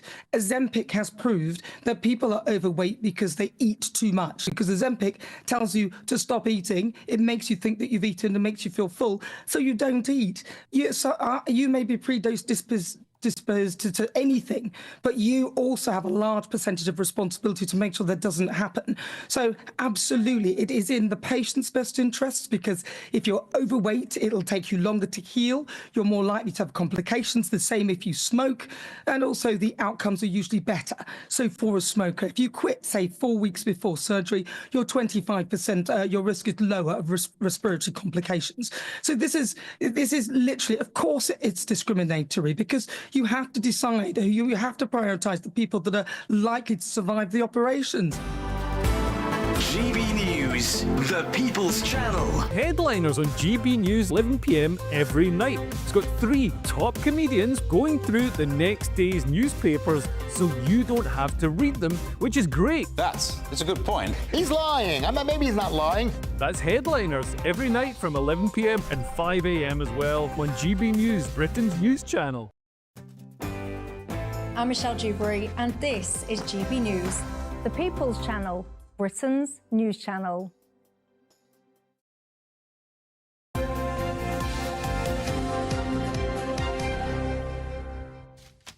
Welcome back to Breakfast. It's 7:29. Now, ITV is cutting down its soap schedule by an hour a week, with Coronation Street and Emmerdale to be changed to half-hour instalments. Oh, you'll be gutted. I know, I will. Episodes will continue to be released on ITVX in the morning before airing later that evening. So this has everyone asking, is this the beginning of the end for soaps? Well, to answer that question, we're now joined by actor and commentator Charlie Lawson, who was, of course, Jim McDonald on Coronation Street for 11 years, I believe, Charlie. Yes, 1989 to 2001, and then I've been back, I believe, 7 or 8 times. So, yeah, look, big fan here. Good. I knew all of that. And how are you feeling about this news then, Charlie? Is it the beginning of the end for British soaps, do you think? Well, I've said, Ellie, to your colleagues at very different stations, that I'll be surprised if we have Emmerdale, Corrie and EastEnders in 10 years, simply because nothing to do with the quality or anything like that. I don't think that's a different subject. But the fact that we all watch TV or whatever you want to call it these days in totally different ways. I'm a running newsman and pick and choose. And I think everybody does. And when I was doing Corrie, we were getting between 12 and 22 million people. And I think it's down. Corrie had its lowest figures this winter, I'm told. It's just because people are watching television in different ways. So if they're still there in 10 years' time, I'll be surprised, or it'll be a different format or whatever. I'm not surprised they've cut it down. When I joined, there was 2 eps, then there was 3, then there was 4. This has precious little to do with the producer, Kate, at the moment in ITV. It's not at Corrie. It's not her choice. Golden Square in London make the decision on income from advertising and all the rest of it. And I think a lot of them, Emmerdale, not East, but Corrie and ITV, they survive on income. And so I'm not surprised.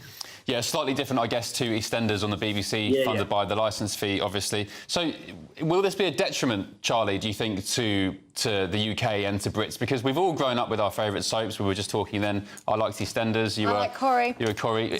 If and when we do lose these great British institutions, what will we lose? Well, look, I thank you, Ellie, by the way. I know you were a Corrie fan. I like Corrie as well. Yeah, I don't believe you. But anyway, no, look, listen, actors and everybody stands up at award ceremonies and thanks everybody else apart from the cast. I'm here to tell you, if you give the cast 6 episodes a week or 2 episodes a week, they would work their behinds off to get it right. It's down to the actors. It doesn't care. I don't care what anybody says. The writing, of course, blah, blah. So the actors will deal with it and they will produce, the cast will produce as best stuff as they can, and it'll always be quality. I think, as I say, we're coming to a point in viewership where everything is changing, and it's 7:20 in the morning, and I have totally forgotten your question. That's all right. We'll get a coffee sent to you. What do we do without these great British institutions, Charlie? What will Britain be like without its soaps? I think it'll be a sadder place, really, in the sense that there are people of my generation and younger, and you're a lot younger than me, Ellie, but people grew up with these things, watching them, and you become you become totally involved in the storylines, which is good writing and great acting, and I think it'd be sad to lose that, because once you invest yourself in characters, then you have an interest in following them. And now, I've been listening to things about school children, whatever, and sure, they couldn't concentrate on ABC, never mind television. So it's, I think it's, I think it would be a great loss to Britain. I mean, and we have sold this idea of long-running drama serials or soaps or whatever you call them round the world. Every country in the planet has its own Neighbours or its own Corrie or whatever, and the Americans have loads of them, most of which is complete, you know what. But we have 2 or 3 in this country, and they're brilliant. And we buy in Australian ones and all the rest of it. And I think it'll be a very sad day when people don't queue up, open their tins of beer and get the carry out and watch Corrie or whatever it may be around the world. It'll be a sad loss, but I fear that one day the girls like you, Ellie, will not have these things to watch anymore. I know. It would be such a shame, Charlie. Good to see you this morning. Thanks so much for your time. Thanks, Charlie. Going back to bed now. Cheerio. Enjoy. Yeah, it's a shame. I've always enjoyed the Christmas specials of our soaps. You know, especially EastEnders, the big bombshells, the do. Somebody said, EastEnders, bad language, shout, shout, shout. Some viewers think this is normal life within the whole of the UK, and thankfully it's not. Do you reckon our soaps, not just EastEnders, but do you reckon they're representative of British life? Or a bit over? Yes and no, but obviously it's drama, isn't it? The best TV I have seen, I think to this day, honestly, is Coronation Street, when Gail Platt and was it her husband at the time? Richard Hillman drove them into the river in the Ford Galaxy. Do you remember? He took out the whole family and drove them into the river. I must have been about 7 at the time, and I was like, this is crazy. I'm not a massive Corrie fan, but remember that? I remember he says, he was driving and says, I love you! Yeah, and they drove into the river. I'll never forget. Best television moment ever. Let us know what you think. gbnews.com/you'll say. What's your favourite soap? Will you miss them if and when they go? Fingers crossed they don't. I think they're great British institutions. Yeah, and a good export. Charlie made a good point there, didn't he? Exactly. Anyway, do stay with us. Still to come, Paul Coit will be here with all of your latest sports news next. The latest GB News travel. Good morning, I'm Russell Holding. In Perth and Kinross, the A989 remains closed in both directions along Tay Street in Perth because of flooding. There are delays of up to an hour to Stena Line sailings between Cairnryan and Belfast after a technical problem. On the M62 in West Yorkshire, there are westbound queues heading away from junction 23 at Huddersfield because of roadworks. In Cheshire, the A56 is closed southbound along Chester Road in Walton after an accident causing queues. On the M6 in Staffordshire, there are 2 lanes closed northbound by the Stafford Services between junctions 14 and 15 after an accident causing queues. Trains have been stopped between Watford Junction and St Albans Abbey because of a faulty train. On the M25 in Essex, the inside lanes closed anti-clockwise just before junction 31 at West Thurrock, where someone's broken down, causing queues back through the Dartford tunnels. On the M26 in Kent, there are queues approaching the M25. You can stay up to date throughout the day by visiting our website, gbnews.com. Good Afternoon Britain isn't just about us. The wonderful thing about this programme is it's about everyone watching. It's an interactive programme. Well, there absolutely is something to see here, and we're going to be talking about it more. Whether it's breaking royal news, Will, please bring us up to date. Or indeed a particularly punchy speech in the House of Commons. Very, very curious. We bring it to you live, and then we bring you live reaction as well. That's Good Afternoon Britain, weekdays from midday. Only on GB News, the People's Channel, Britain's news channel. Hi, I'm Michelle Dewberry, and my show is your opportunity to cut through all the noise and dive in headfirst to some robust debates. Ideas clash. Situation, isn't it? Because the failure is... You're deliberately avoiding my point. Nothing's held back. And if you think this is the end of it, wait for more. And we do not shy away from the difficult stuff. Sometimes I want to shake people and say, if only you understood. So join me on Jubes and Kerr weeknights at 6 p.m, only on GB News, Britain's news channel. It's Patrick Christie's Tonight, and here we do things differently. It's explaining the absolute madness of this, doesn't it? It's explosive. I mean, this is very good. It's lively. 850. Your government sat there, Sean, and it did nothing. It's controversial. And the Middle East has been in turmoil since before I was born. It's everything you need to kickstart your evening. Everyone's had their Weetabix tonight. I love to see it. That's Patrick Christie's Tonight, weeknights from 9 p.m. Only on GB News, the People's Channel, Britain's news channel. Join me, Camilla Tominey, for a frank and honest discussion with those in power that cuts through the spin and gets to the heart of the issues shaping our nation. You haven't confirmed that you want to stand as leader, but you haven't ruled it out either. This report basically says that he's not fit to stand trial. Is he indecisive?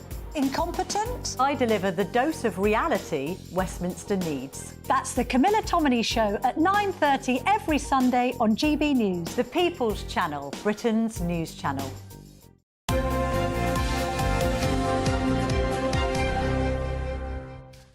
Hello, welcome back. We were just talking about great British soaps. Apparently, lots of producers are losing their jobs. There's fears that the soaps, maybe in 10 years, according to Charlie Lawson, won't be around anymore. Yeah. DA, you've said on your say, I stopped watching all soaps about 7 years ago when they all had common storylines coming through and the forced social messaging. It's supposed to be entertaining and now all misery and torment. Oh, no. And also, Ellie, you mentioned somebody, just for the record, I didn't suggest this. A GB News viewer very kindly said...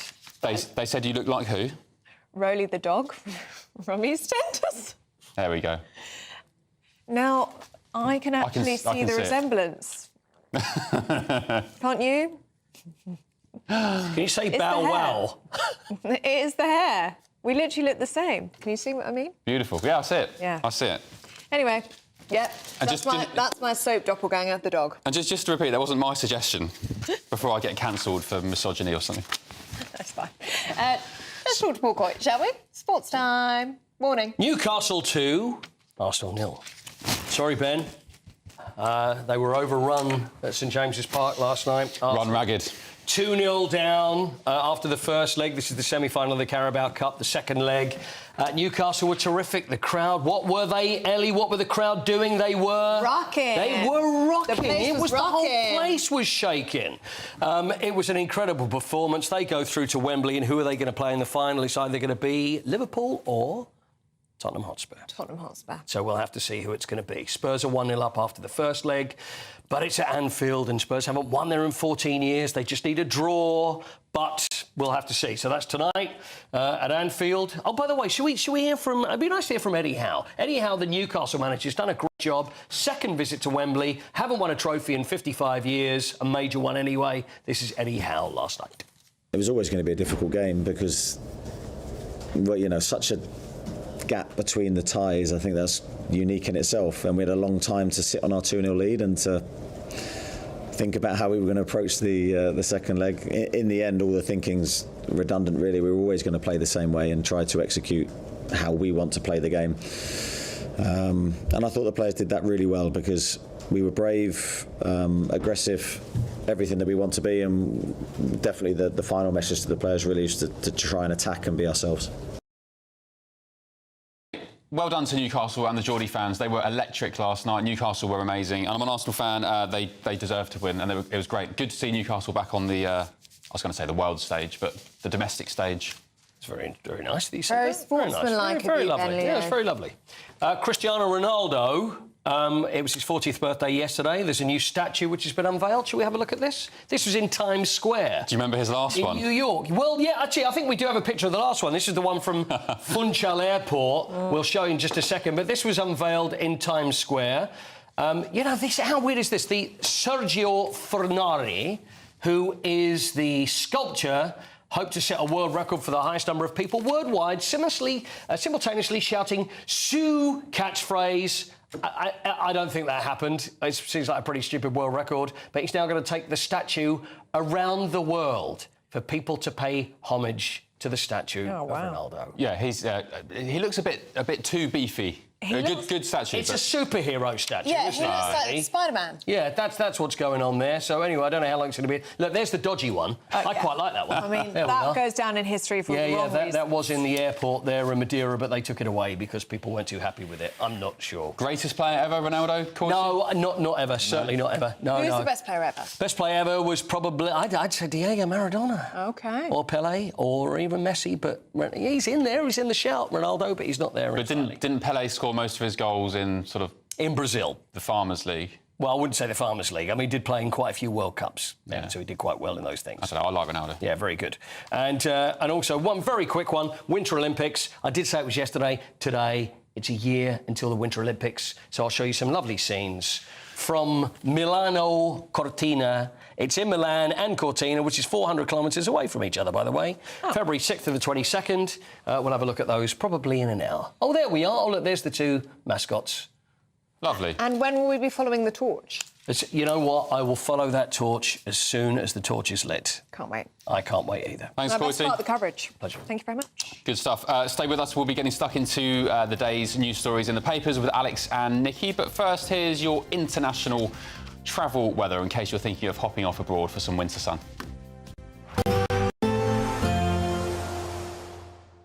Can't wait to get in that sea. Lovely and warm. Just like the feeling of having great travel insurance. All Clear Travel Insurance sponsors GB News Travel Destinations Forecast. It's been quite a wet start to the year across Iberia, and there's more rain to come for Spain and Portugal. Plenty of sunshine, though, for Greece and across Cyprus after we had some showers here at the weekend. It is still a little on the cool side. Some showers heading into southern Italy and across Malta on Friday afternoon. Much of the south of Spain still dry at this stage, but that rain is moving in. Plenty of sunshine across the Canaries. That rain across Spain will head to the south of France as we go into the weekend, so turning wet in Nice. All Clear Travel Insurance sponsors GB News Travel Destinations Forecast.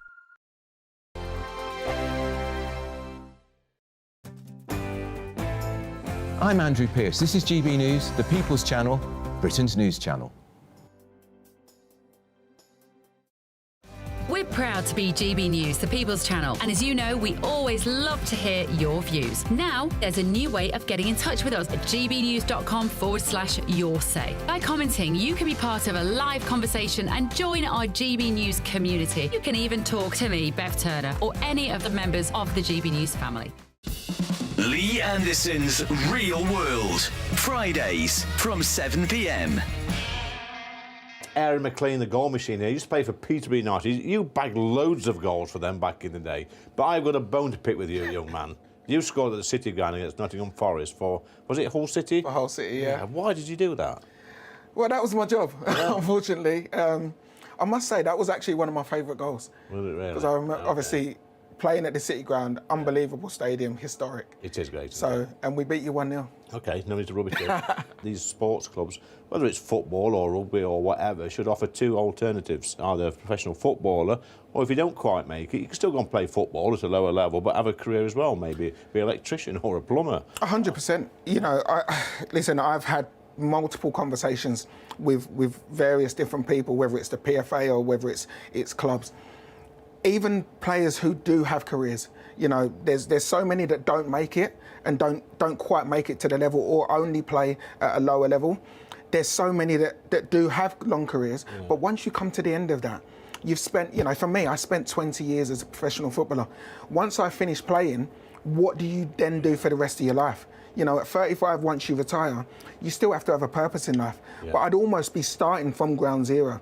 I'm fortunate that I went into coaching and then went into the media. Yeah, that's good. But for every one of me, there's hundreds that don't.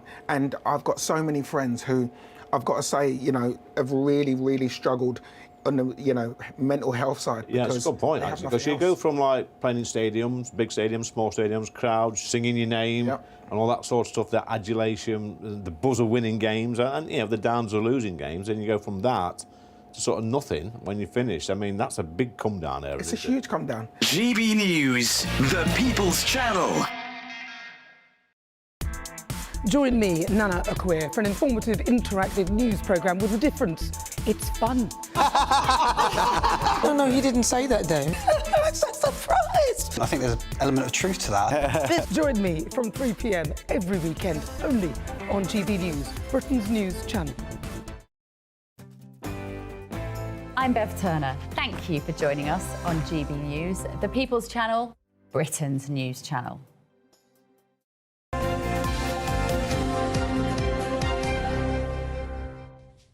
Hello, welcome back. Very good morning to you. Thank you for your company this morning. We are joined by Alex and Nikki to go through the day's papers. Welcome back, you two. Good morning. Just very quickly, what dog would you be, Alex, if you were a dog? I was just thinking about this. I have no idea. You've got a really pretty face, little cutesy little face. Maybe a little chihuahua? Chihuahua? Oh, God, no way. Chihuahuas no are way. fierce. A Pomeranian. Pomeranian, I could live with that. All right, Pomeranian. I That's could live you. with that. I could live with that. Nikki, dare I? Cocker spaniel or something. Yeah. Fluffy. Yeah. Bishop Priest. Wild. Yeah. Bishop I want Priest to is know horrible. what the audience think Ben would be. I think you should put that on your say. I think Doberman. Doberman, yeah. Oh. Doberman. British Bulldog. Sure. No, he's not a British Bulldog. Yeah, old British. Imagine your little pointy ears Yeah. coming up. Right, should we move on to some hard Get on with news? some work, yes. What should we do? What about Alex? Trump's Gaza takeover plan faces global condemnation. They've kind of rode back on this overnight at the White House. The press secretary said that Palestinians would return to Gaza if anything was built there, but... Yeah, I mean, it's all up in the air. You know, Trump's Trump. He seems to be on this really interesting sort of... I wouldn't say like imperialism, but it's like American expansionism period of time, isn't it? Like he's talking about Greenland, he's talking about Canada, he's talking about Gaza Strip now. And he's going to turn it into the Mar-a-Lago Strip, I think. We're going to take it over. But that was what he said yesterday to Bibi Netanyahu, the Israeli Prime Minister. He thinks the president insists everybody loves it, OK? So his idea is very popular. Not with me, it's not. Well, not with Nikki. Do you know what? I quite like this idea, and I'll tell you why, because I know this will upset a lot of people, but there is only ever going to be a one-state solution. You cannot have those people living next door to each other. They kill each other, they bomb each other, it's horrendous. The last 70 years have proven you cannot have a two-state solution. It doesn't work. So I actually think resettling Palestinians into places like Jordan, where they are made up mostly of Palestinians, is a sensible thing to do. But then you've got the world community calling for a two-state solution. You've got Keir Starmer and Emmanuel Macron in the last 24 hours alone saying there has to be a two-state solution. I'm sorry, but this is basically fascist. This is what fascists do. They invade and get involved in, distributing people into different states. It's a breach of international law. There is no way on earth that he can get away with this. I'm just talking pragmatically speaking. But it's not about the pragmatic. It's extremely insulting to go into that region with an extremely complicated and long history, and him think that he can just solve it that way. It's bravado. It's absolute most dangerous. Nikki, isn't the president saying the Palestinian people could go somewhere safe, have a nice life, and they could return to something representing somewhat of a normal society? Well, he hasn't necessarily talked about the returning. Because Gaza is razed to the ground. There's nothing there. But he's expecting the Palestinians to be taken in by Egypt and Jordan. Jordan's already got 2 million. They've got no capacity for anybody else. It's pressure on other countries to do so, but it's the shots part. It's the arrogance of thinking that he has the answer to this very complicated problem, which is the problem of the region. It's not up to him to solve it. What would you like to see done there? Well, you can't resettle the Palestinians. You have to rebuild Gaza for them. Around them. Yeah, you have to. I mean, they've survived this long in this absolutely cataclysmic situation. I sympathise with that. I just strongly believe that a two-state solution was never going to work, and people will constantly die, and children will be radicalised, and this will never end. It hasn't ended. The two-state solution we've come very close to it. The problem is Netanyahu. And Hamas, frankly, as well. Well, and Hamas, yeah. But the two-state solution is still valid. It is still viable, but with the right leaders in to do the negotiation. What do you make of some analysis this morning saying that President Trump, this is all very tactful from President Trump, to make these comments in front of Benjamin Netanyahu, and you can see the shock on Netanyahu's face when Trump first suggested this Riviera in the Middle East, is to shock him into taking action and stop the war himself. Yeah. I don't know if Trump's that smart, to be honest. I just think he just comes out with these ridiculous... They are imperial policies, actually. Oh, you don't think Trump's smart? No, God, no. He's sly, he's wily, but he's not smart. Amazing work, actually, Nick. I know you wouldn't like it, but I think the tariffs are a great sign. Look, his tariffs idea is the most genius thing. It's not genius at all. It's fascist, Alex. Come on, Nikki. There are 14 points. There are 14 points of fascism, and he's already ticking off about 5 of them. He has made Canada cave in 24 hours, Colombia, Mexico, and the EU will be next. It's brute force. It's not diplomacy. It's not leadership. Brute force in politics. Nikki, can I just say, even if you don't like Trump, and the same with Meghan Markle, I don't think it's accurate to say he's not smart. Likewise, Meghan. I just don't think he is, Ben. I don't think he's an intelligent man. Let me finish. OK, somebody who's built multi-million-dollar businesses, I mean, that's a lifetime achievement for anyone. That's sly, that's wily, it's not smart. Hang on a second, hang on. Then became a TV star, in his own Again, right. anybody can be on TV. We have proof of it. Come on. And then beat the odds to become not only US president the first time around against Hillary, came back to do it only for a second time and win the White House again. Somebody who does that quite clearly isn't thick, whether you like them or not. I didn't say he was thick, but he's not intelligent. He is obsessed with power. He is domineering, and he uses his money to get whatever he wants, and that's exactly why he's in the White House again. It's all to do with money. Nikki, actually, let's have a look at this one, shall we? Totally different. We'll start. We'll end on a nice breezy note. Last orders for the old pub favourites for the Daily Mail. Oh, this is interesting. So this is all to do with the things that you get in pubs that young people have no interest in anymore. What do you think is top of the list? Sticky floors. Pickled eggs. Oh! I mean, pickled eggs in Yorkshire, where I'm from, are a delicacy. Not that I've actually ever had one, but I'd be very sad if they stopped being sold. Pickled onions is on the list as Pickled well. onions are great. I love a pickled onion too. Do you like pickled onions? Love them. Had some last night. I love it. Pickled gherkins.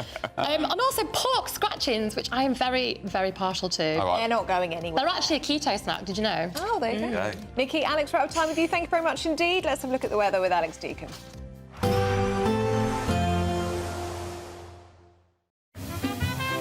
Heavy showers first thing will be followed by a warm, cosy day.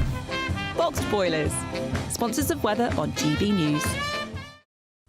Morning. A foggy start for some, a frosty start for many. It's cold out there today, but for most of us, good-looking winter's day, dry and bright with plenty of sunny spells. We'll see the breeze picking up a little bit across southern areas through the day.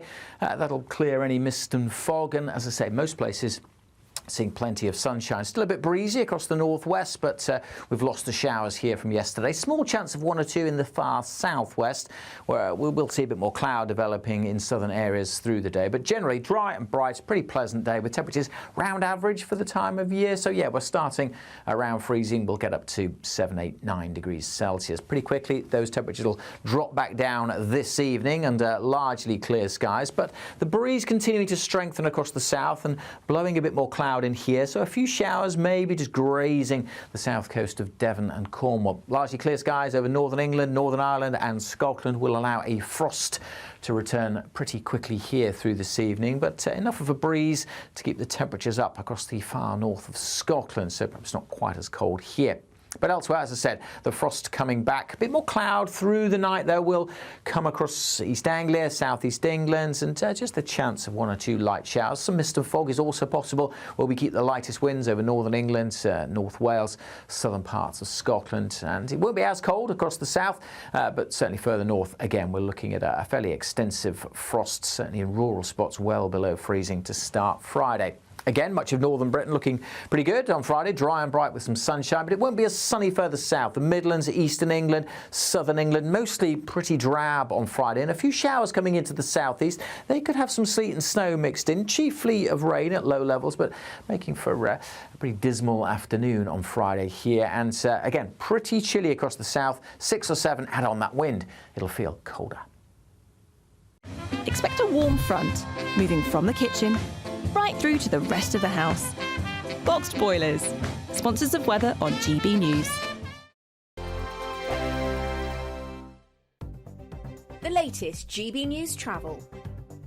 Good morning, I'm Russell Holding. In Perth and Kinross, the A989 remains closed along Tay Street in Perth because of flooding. There are delays of up to an hour to Stena sailings between Carron and Belfast after a technical problem. Trains have been stopped between Manchester Victoria and Stalybridge because of an incident. In Cheshire, the A56 is closed southbound on Chester Road at Walton after an accident causing queues. On the M6 in Staffordshire, there are 2 out of 4 lanes closed northbound at the Stafford services between junctions 14 and 15 after an accident causing queues. Train services are suspended between Watford Junction and St Albans Abbey because of a faulty train. On the M25 from Kent into Essex, there are anti-clockwise queues from Junction 2 for the A2 through the Dartford tunnels towards Junction 31 at West Thurrock because of a breakdown. And on the M26 in Kent, it's taking nearly half an hour in queues approaching the M25.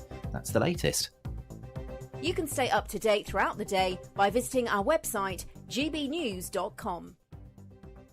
We're giving you not one, but 2 chances to win this month, with 2 prize bundles that include an incredible £10,000 in tax-free cash. But that's not all. You'll also get a brand new iPhone 16 and a £500 shopping voucher to spend at your favourite store. So why not be extra lucky this month? For a chance to win an iPhone, vouchers and £10,000 in cash, text cash to 63232. One entry costs £2 plus 1 standard network rate message, or text bonus to 63232. 5 entries cost £5 plus 1 standard network rate message. Go to news.com or wherever you get your podcasts. This is GB News, the People's Channel. If you want your news to be straight talking... This is a nightmare for the Conservatives again. Down to earth. It's not just Nottingham where this is happening, is it? And most importantly, honest. Hard-working, middle-class taxpayers, they'll get their book thrown at them. Then catch me, Martin Daubney, Monday to Friday, 3 till 6 p.m. on GB News, Britain's news channel.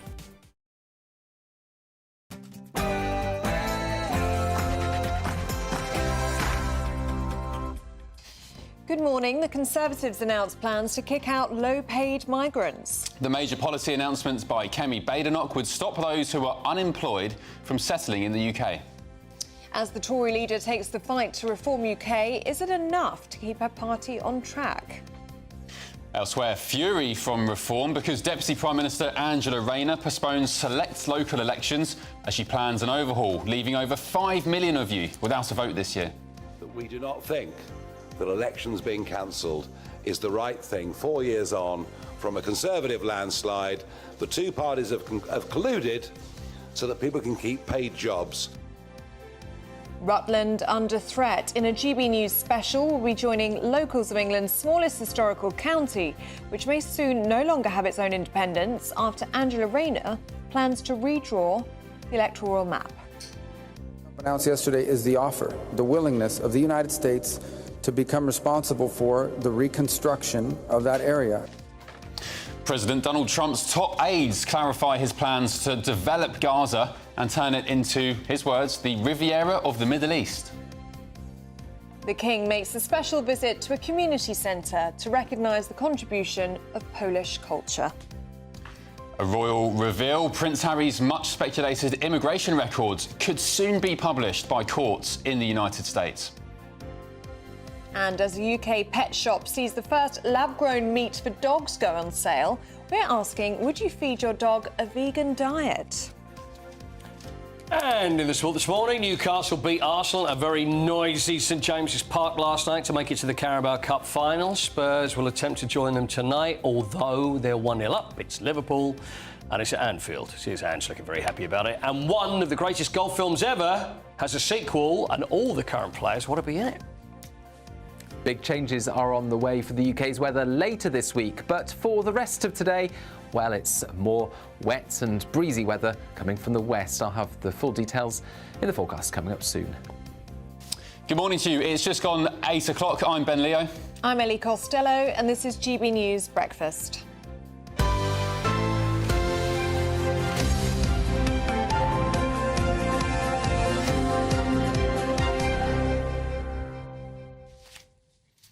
OK, Opposition Leader Kemi Badenoch overnight has, of course, announced these new plans. The first Tory plan, the first bit of Tory policy, actually, and it involves kicking out low-paid migrants and banning migrants from Britain who claim benefits from becoming citizens. Well, as we say, it's the first new major policy decision from the Tory leader, who will be seeking to combat the threat of reform. And the move comes just a day after Deputy Prime Minister Angela Rayner confirmed local elections in 9 council areas across Britain will be postponed until 2026 as part of their reforms of local government. Well, the leader of Reform UK, Nigel Farage, had this to say. There is no justification for cancelling these elections whatsoever, other than sheer cowardice of what reform might do to them in those campaigns. OK, we're joined now by the Shadow Home Secretary, Chris Philp. Good morning, Mr Philp. Thank you for your company. What do you make of this? Because most of the councils affected by this in Essex, mainly, West Sussex as well, East Sussex, they are Conservative councils. And Nigel Farage's point is that, you know, we would have been coming for you, Mr Philp, and your party in these seats, and it's a blatant attack on democracy. Do you agree? Well, I think the Labour government is definitely rushing through these council reorganisations. We don't think they've thought this through properly. And what they also seem to be doing is, in some cases, forcing through change without the consent of local areas. And so I think the government should frankly just pause, think again, take a more considered approach, and don't force changes on areas who don't want them. And then that wouldn't entail the need to cancel elections, would it? Can I ask you about this new policy from the Tories? Tories kick out low-paid migrants, the first major policy announced from Kemi Badenoch. You've been in opposition since July. Kemi Badenoch has been in position since November. Where have you been with your policy? What has taken so long? Yeah, well, I think Kemi has only been leader, as you say, for 2 or 3 months or so. And this is the first major announcement. We've been working on it for a little while to make sure we get the details right. We want to make sure when we announce policy, it is serious policy, it's been properly thought through, it'll work in practice. And as you said in your introduction, what this will do is say that migrants who come here supposedly to work, who either don't work or who work on low-income jobs, will not get indefinite leave to remain, and in fact they will be asked to leave and required to leave at the end of their visa. And in fact, if they try and claim benefits before the end of their visa, then they will have the visa revoked and will be removed from the country. Because I think what the British public want to see is very small numbers of people coming in to do high-skilled jobs. What we don't want to see are people coming here who say they're going to work and then don't work, or end up in very low-paid jobs which actually don't make a contribution to the exchequer, to the taxpayer.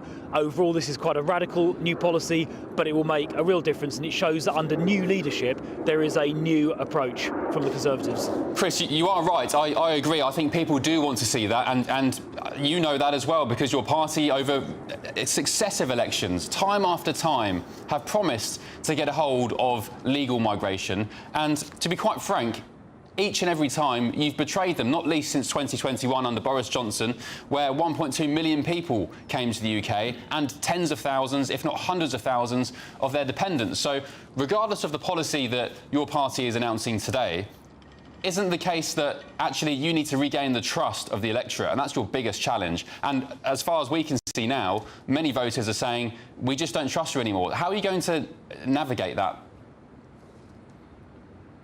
Well, I think first of all by being honest, and Kemi and I have said honestly that mistakes were made, serious mistakes were made by the last government. Those numbers you mentioned were far too high. But by coming up, we're now under new leadership, we've got a new leader, and there are new policies, and by being very specific, as we're being with today's announcement, specific and credible, then I think we can regain trust. We're not just shooting from the hip, we're not just sort of throwing numbers out or saying things casually or saying things without proper thought. We're thinking it through properly. That's why it has taken 2 or 3 months to come up with this. And by the way, in addition to this, we've also said we're going to have a legally binding hard cap on the number of visas. Now, we haven't said the number yet because we want to think that through properly, but I'll tell you this, it'll be a lot lower than recent numbers, and it will also be a lot lower than recent forecasts from the ONS and the OBR, much lower. And that binding cap will work by saying that when a certain number of visas have been issued, we'll just stop issuing any more visas, and that will be completely binding and it'll be completely effective. That, again, is a new approach from a new leader. Would you like to regain some of that trust now, take the first step by doing something that Priti Patel, your colleague, didn't do the other day, which is apologise for the Conservatives' immigration record? Would you like to do it on the record now and apologise for what happened under your watch? Yes, the last government made mistakes. We've said that already. It was a mistake. They got it wrong, and it shouldn't have happened. And that is why, under a new leader, there is a new approach. And today's policy announcements, which are specific, they're credible, they're properly thought through. This is one of the steps in the process to rebuild that trust and show that under a new leader, there is a new approach, and that a future Conservative government would take tough action, specific action. I've just set out one of the policies that will sort this out. Can I ask you about the Southport rapid review? I don't know if you've managed to see the front page of the Daily Mirror today, but it is shocking. and stark. Failed by the state, the pictures of the victims of Baldo Calacane and of Axel Rudakabana. And their headline is Blunders that led to tragedy, a series of failings in public services that led to the deaths of these 6 innocent people. They could have been stopped and they should have been stopped. Do you accept your part in these failings? Well, the failings identified were in the operation of the PREVENT system in the case of the Southport murders, where the murderer, Rudakabana, was referred into PREVENT 3 times. And the review, which I've seen a copy of it now, the review says that he should have been escalated into the so-called channel process, which is the next step in the process. And in the case of Calacane in Nottingham, the NHS review said that the NHS mental health services should have intervened. So I think there were clearly failings in the NHS in one case, the mental health services specifically, and the PREVENT process in the other case. I'm concerned, in both cases actually, there is clearly a mental health element, and I'm concerned to make sure that where there are dangerous people, they actually get sectioned and detained under the Mental Health Act, because if people are essentially psychotic, then they do need to be sectioned and detained. I'm rather concerned by a proposal the Labour government made in the notes to their King's Speech, which I found yesterday, where they were suggesting that they're going to propose a new law, the Labour government, making it harder to section and detain people under the Mental Health Act. And they cited racial sensitivities as one of the reasons, because apparently more people from the black community get sectioned. Now, I think that would actually be the wrong thing to do, to allow those sort of politically correct sensitivities to make it harder to section and detain people who are psychotic. I think would be a terrible move. So I'm going to be watching that very, very carefully. I raised it in Parliament yesterday, gently, with the government, but I'm going to be following that up. OK, Shadow Home Secretary Chris Philp, thank you for your time this morning.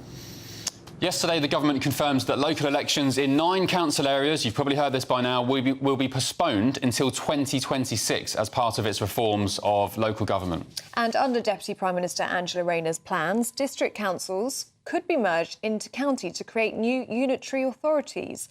Due to this, England's smallest historical county may soon no longer have its own independence. Well, Will Hollis joins us now from that county itself, Rutland. Will, good morning. What's the latest on this, please?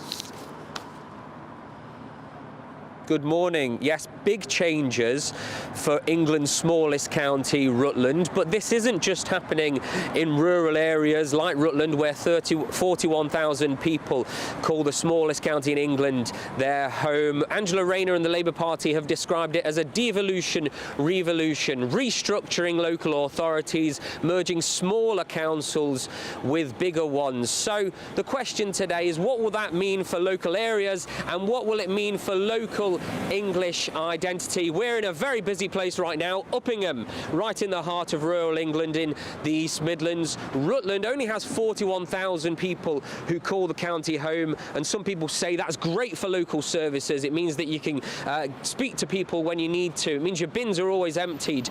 But when there's a lot of problems with financing councils, governments think that maybe bigger councils covering larger areas of 500,000 people or more is the way to go forward. We're outside of Baines Bakery, the oldest bakery in Rutland since 1867, and I'm joined by Richard Baines, the oldest bakery, quite possibly the oldest baker as well. We've got some steaming hot sausage rolls. How do people in Rutland feel about the potential merger with Leicestershire and maybe losing that identity as the smallest county in England? Well, most people I know are pretty upset about it, and particularly all our staff. I mean, we've been here for 150 years, nearly 160, and we're known for being a bakery in the smallest county in England.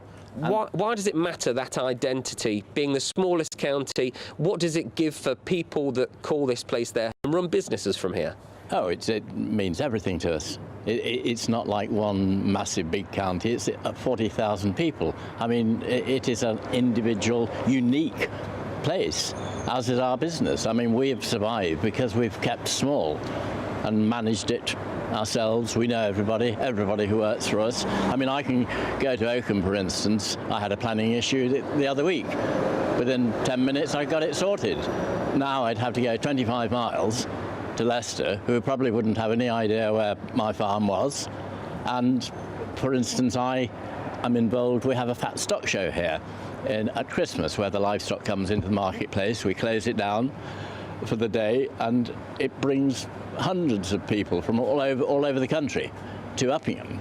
Now, we have permission from our town council to close the marketplace and put livestock in there, which is pretty unusual.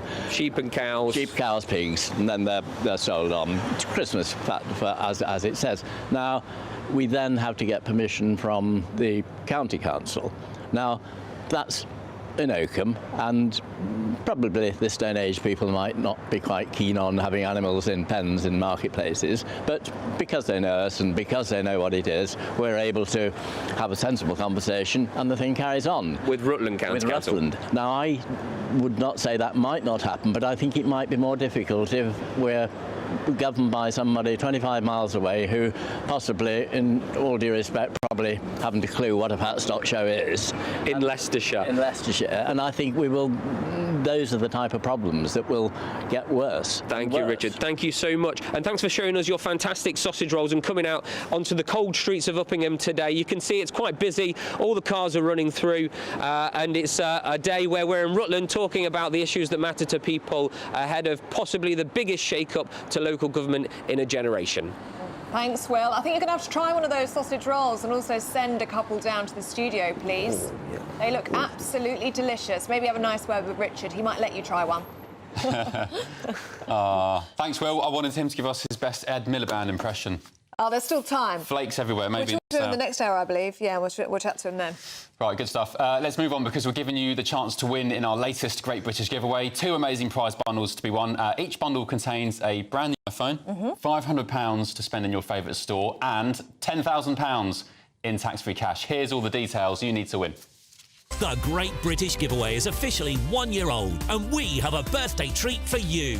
We're giving you not 1, but 2 chances to win this month, with 2 prize bundles that include an incredible £10,000 in tax-free cash. But that's not all. You'll also get a brand new iPhone 16 and a £500 shopping voucher to spend at your favourite store. So why not be extra lucky this month? For a chance to win an iPhone, vouchers and £10,000 in cash, text cash to 63232. One entry costs £2 plus 1 standard network rate message, or text. Feels a bit strange, though, having curry flavours at this time in the morning. Decent, though. Very good. Very good. Now, I would have that for lunch. Yeah. It's not an 8:17 kind of meal, but I'm going to have another bite because it's so good. Oh, you're brave. Right. I really like the sprinkling of the katsu on the top. Oh, it's a bit spicy, actually. It's got kick. Anyway, whilst we nibble on that, let's get a check on the weather from Alex Tukin.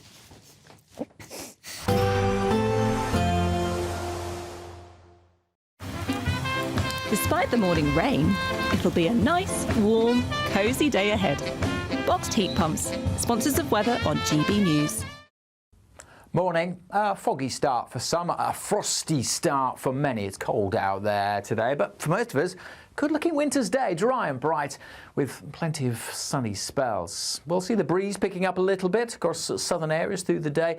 That'll clear any mist and fog, and as I say, most places seeing plenty of sunshine. Still a bit breezy across the northwest, but we've lost the showers here from yesterday. Small chance of 1 or 2 in the far southwest, where we will see a bit more cloud developing in southern areas through the day. But generally dry and bright, pretty pleasant day with temperatures round average for the time of year. So yeah, we're starting around freezing. We'll get up to 7, 8, 9 degrees Celsius. Pretty quickly, those temperatures will drop back down this evening under largely clear skies. But the breeze continuing to strengthen across the south and blowing a bit more cloud in here, so a few showers maybe just grazing the south coast of Devon and Cornwall. Largely clear skies over northern England, Northern Ireland and Scotland will allow a frost to return pretty quickly here through this evening, but enough of a breeze to keep the temperatures up across the far north of Scotland, so perhaps not quite as cold here. But elsewhere, as I said, the frost coming back. A bit more cloud through the night, though, will come across East Anglia, Southeast England, and just a chance of 1 or 2 light showers. Some mist and fog is also possible, where we keep the lightest winds over Northern England, North Wales, southern parts of Scotland. And it won't be as cold across the south, but certainly further north, again, we're looking at a fairly extensive frost, certainly in rural spots well below freezing to start Friday. Again, much of northern Britain looking pretty good on Friday, dry and bright with some sunshine, but it won't be as sunny further south. The Midlands, eastern England, southern England, mostly pretty drab on Friday, and a few showers coming into the southeast. They could have some sleet and snow mixed in, chiefly of rain at low levels, but making for a pretty dismal afternoon on Friday here. And again, pretty chilly across the south, 6 or 7, add on that wind, it'll feel colder. There will be a light breeze in the morning, leading to a warm front. Boxed heat pumps, sponsors of weather on GB News. All right, we're going to be talking about vegan dogs. Would you give your dog a vegan diet? The likes of Lewis Hamilton, the Formula 1 driver, of course. So Lewis, his dog Roscoe has a vegan diet. They're definitely not eating their katsu bakes. Katsu grapes. Anyway, we're going to be debating that next. Sunday with Michael Portillo from 11, only on GB News. Estelle, welcome to the show. Thank you. This was thought to be a Ruskin. Ruskin was a very considerable polymath, an artist as well as many other things. So do you know why it was submitted for reappraisal? Was there a bit of a suspicion that it had been misidentified? No, as you say, it's a service that Christie's offer. You can submit an artwork that you have, so anyone can submit it and request an estimate, and then the auction house's appraisal service allows you space as well to describe it and ask for evaluation. And Christie's sort of looked at it behind the sheet of dirty old glass and recognised a sort of Turner-esque mood and feel and ambience about it. And because there was this close relationship between Ruskin and Turner, which is fascinating, we'll come on to that shortly, but they sort of felt, well, the brushstrokes are very strong, the line is very economic, and the colour of the palette seems to be rather Turner-esque. And then they called in a specialist paper historian who confirmed that actually the paper that was used was one that Turner favoured himself. So yes, it was originally considered to be by Ruskin, but then we discovered something more magnificent. And don't forget what's really interesting. Now it's for sale. The lucky buyer is not just buying a picture. The lucky buyer is buying a life story, a relationship that actually changed the course of art history because of the relationship between Ruskin and Turner themselves. GB News, the People's Channel.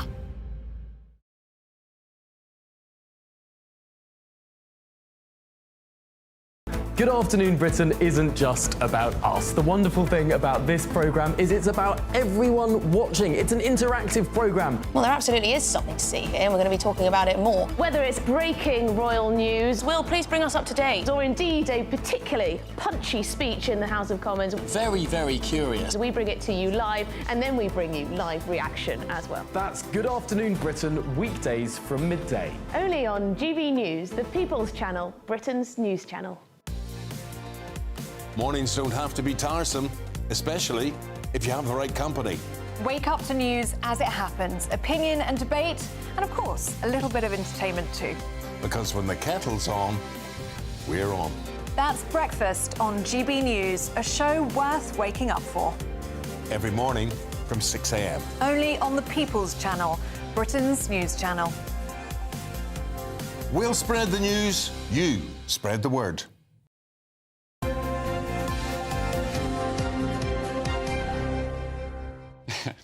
Welcome back. Now, the pet retailer Pets at Home has made a vegan dog treat, which they claim is a world first. Yes, the treat is made from plant-based ingredients and cultivated meat, which does not need animals to be slaughtered.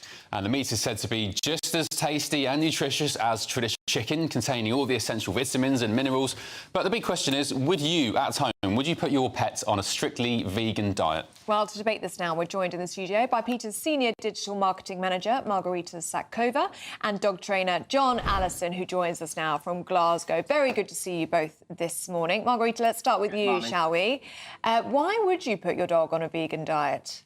Good morning, and thank you so much for having me here. Well, it's absolutely possible to have a healthy and happy dog on a vegan diet. My dog Lily, she has been on a plant-based diet for over 7 years now, and trust me, if I take her to the park, she will be the fastest dog there, full of energy. But of course, if anyone is considering, giving plant-based diet to their dog, they need to take dog's well-being into account and be sure they're getting all the nutrients, they're giving them complete and balanced diet.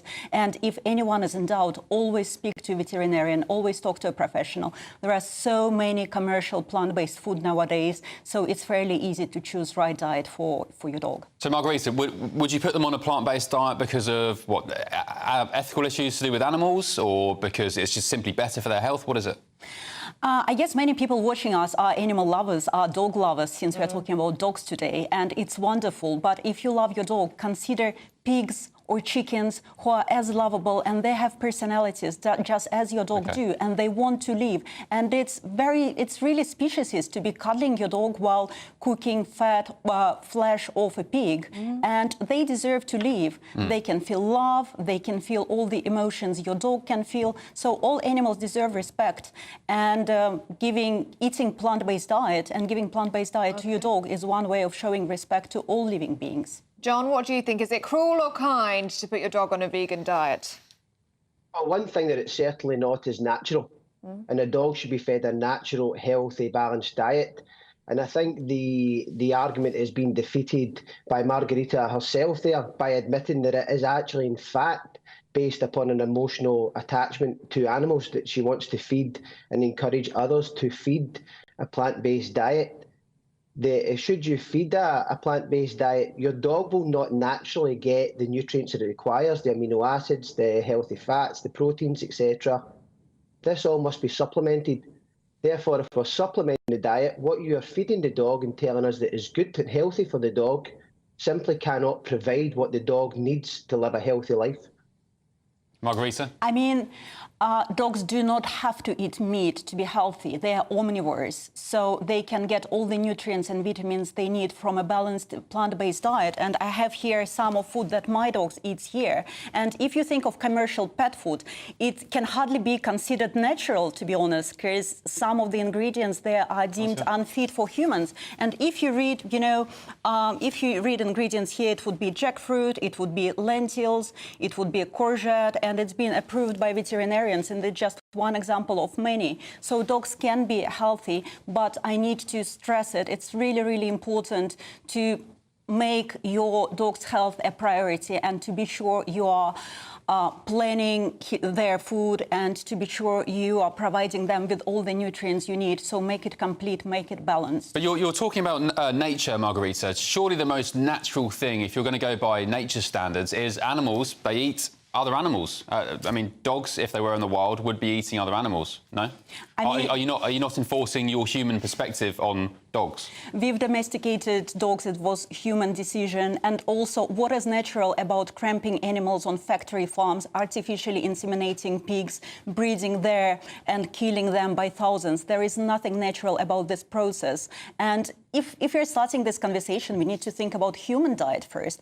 It's not natural the way the foods we are consuming, and we don't have to put animals through all this suffering. We don't have to, eat their flesh. And again, it's better for human health. There have been so much research showing that people on plant-based diet are healthier, they live longer, they are less prone to cancer and diabetes. It's also a great way to reduce your carbon footprint. So you can save lives, you can reduce your carbon footprint, you can be healthier, and you can feel better about your nutritional choices. And your dogs can too. John, would your dog like to go on a vegan diet? Well, I would like to challenge Margarita. We should put down 2 bowls of dog food, one being a natural omnivore balanced diet and one being a purely plant-based diet without any of your additives to make it taste as nice as you want to make it taste. And let's see which one the dogs would choose. And I'd be extremely confident, as has been proven on live national television previously, the dogs will choose the meat-based diet. And you also said, I didn't interrupt you, please don't interrupt me, thank you. You also said there that it should have a balanced and then change plant-based. If it is purely plant-based, it's not then balanced because you're needing to add in supplements in order to bring that balance up. I can give you a diet for a dog that provides all its nutrients, meat-based. Now, yes, they are omnivores. Yes, they can take in vegetables, lentils, etc., and digest that healthily alongside the meat, but they require both in order to get all of the nutrients required, simply not just what you believe to be the correct thing based on your emotional response to animals. All right, fascinating debate. Thank you both, dog trainer John Allison and Peter's Senior Digital Marketing Manager Margarita Sashkova. Thank you very much. Let us know what you think. gbnews.com/your say. I was just Googling Lewis Hamilton's dog, Roscoe, who is a vegan, because Lewis Hamilton is as well. Yeah. He's got 1.1 million followers. He does. On Instagram, the dog. Do you want to read his bio? The bio reads, I'm a vegan bulldog that loves to travel, play ball and get attention from all the girls, especially when they rub my bum. I like frisbee and tennis. Yes. There we go.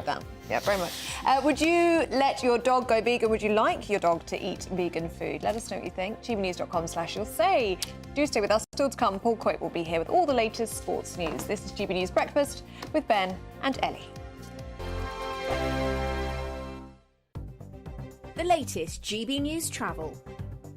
Good morning, I'm Russell Holding. On the A1 in Edinburgh, there are northbound queues on the Milton Link at Brunstane because of road works. There are delays of up to an hour to Stena Line sailings between Cairnryan and Belfast after a technical problem. The Mersey ferry is suspended because of a technical problem. In Staffordshire, the A5 is partly blocked eastbound by an accident just after the wall turn-off at Lichfield, with queues towards there from Muckley Corner Island. In Northamptonshire, Wellingborough Road in Ecton is blocked each way by an accident, causing delays. In Suffolk, the A14 is partly blocked westbound just after junction 37 near Newmarket, causing queues. On the A1 in Bedfordshire, there are southbound queues heading away from Biggleswade again today because of roadworks. In Gloucestershire, the A48 is blocked by an accident at Tiddenham. On the M40 in Buckinghamshire, there's a lane closed northbound. There's an accident just before the M25, taking 20 minutes in queues back along the A40 from Hillingdon.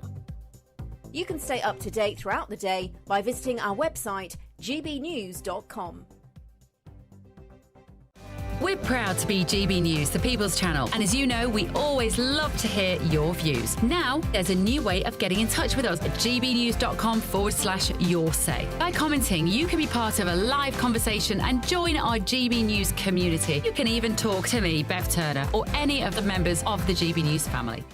If you want your news to be straight talking... This is the nightmare for the Conservatives again. Down to earth. It's not just Nottingham where this is happening, is it? And most importantly, honest. Hard-working, middle-class taxpayers, they'll get their book thrown at them. Then catch me, Martin Daubney, Monday to Friday, 3 till 6 p.m. on GB News, Britain's news channel. In the GB Newsroom, we bring you the news as it happens. With our team of dedicated journalists across the UK, we're ready to keep you up to date with what's happening every half an hour, every single day. Bulletins here on GB News, the People's Channel, Britain's news channel. Hi, I'm Michelle Dewberry, and my show is your opportunity to cut through all the noise and dive in headfirst to some robust debates. Ideas clash. Situation, isn't it? Because the failure is... You're deliberately avoiding my point. Nothing's held back. And if you think this is the end of it, wait for more. And we do not shy away from the difficult stuff. Sometimes I want to shake people and say, if only you understood. So join me on Jubes & Co. weeknights at 6 p.m, only on GB News, Britain's news channel. It's Patrick Christie's Tonight, and here we do things differently. It's explaining the absolute madness of this, doesn't it? It's explosive. I mean, this is very good. It's lively. 850. Your government sat there, Sean, and it did nothing. It's controversial. And the Middle East has been in turmoil since before I was born. It's everything you need to kickstart your evening. Everyone's had their Weetabix tonight. I love to see it. That's Patrick Christie's Tonight, weeknights from 9 p.m. Only on GB News, the People's Channel, Britain's news channel.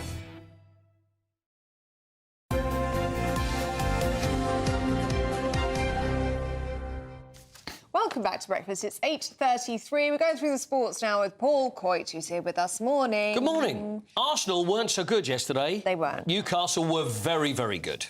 So it was a bit of both. No, I'm not Arsenal knocking. I'm not, I swear. I shouldn't have stayed up so late. Arsenal were a great side. Somebody said I look hammered this morning because it looks like... I don't know. When you say hammered, what do they mean? Well, maybe they think I look tired or something, but... Mate, I think you look fabulous. If I am tired, it's because I stayed up to watch Arsenal thinking we'd have a chance to get back into this Carabao Cup leg. How late did you stay? Did you? Because it was an 8 o'clock kickoff, which is late. Yeah, I went to sleep at maybe 10 to 10, and I was out of the house at 2:30. So you got through the whole game? You ended up watching the whole game? I turned it off 10 minutes to go. It's the hope that kills you. You're just thinking 2-0. Still, we could get 4 goals in the last 5 minutes. But Newcastle were too good. And also the 12th man, the Geordies at St James's Park. What was it, Ellie? It was popping. St James's Park was... Rocking. As Tommy Vance would say, it was rocking. It was rocking. It was rocking. Yeah, there we are. Alexander Isak, God, he's some player. That kid, disallowed goal. Next one hits the bar, comes back out, gets knocked in by Jacob Murphy. Anthony Gordon scores again.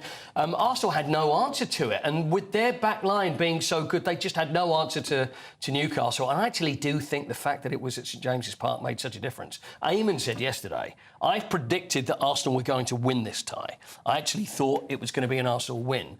And there was nobody could have done anything against that. So Newcastle are at Wembley, so the Carabao Cup final, and they will play the winner of either Spurs or Liverpool. Tottenham are 1-0 up at the moment. It's at Anfield.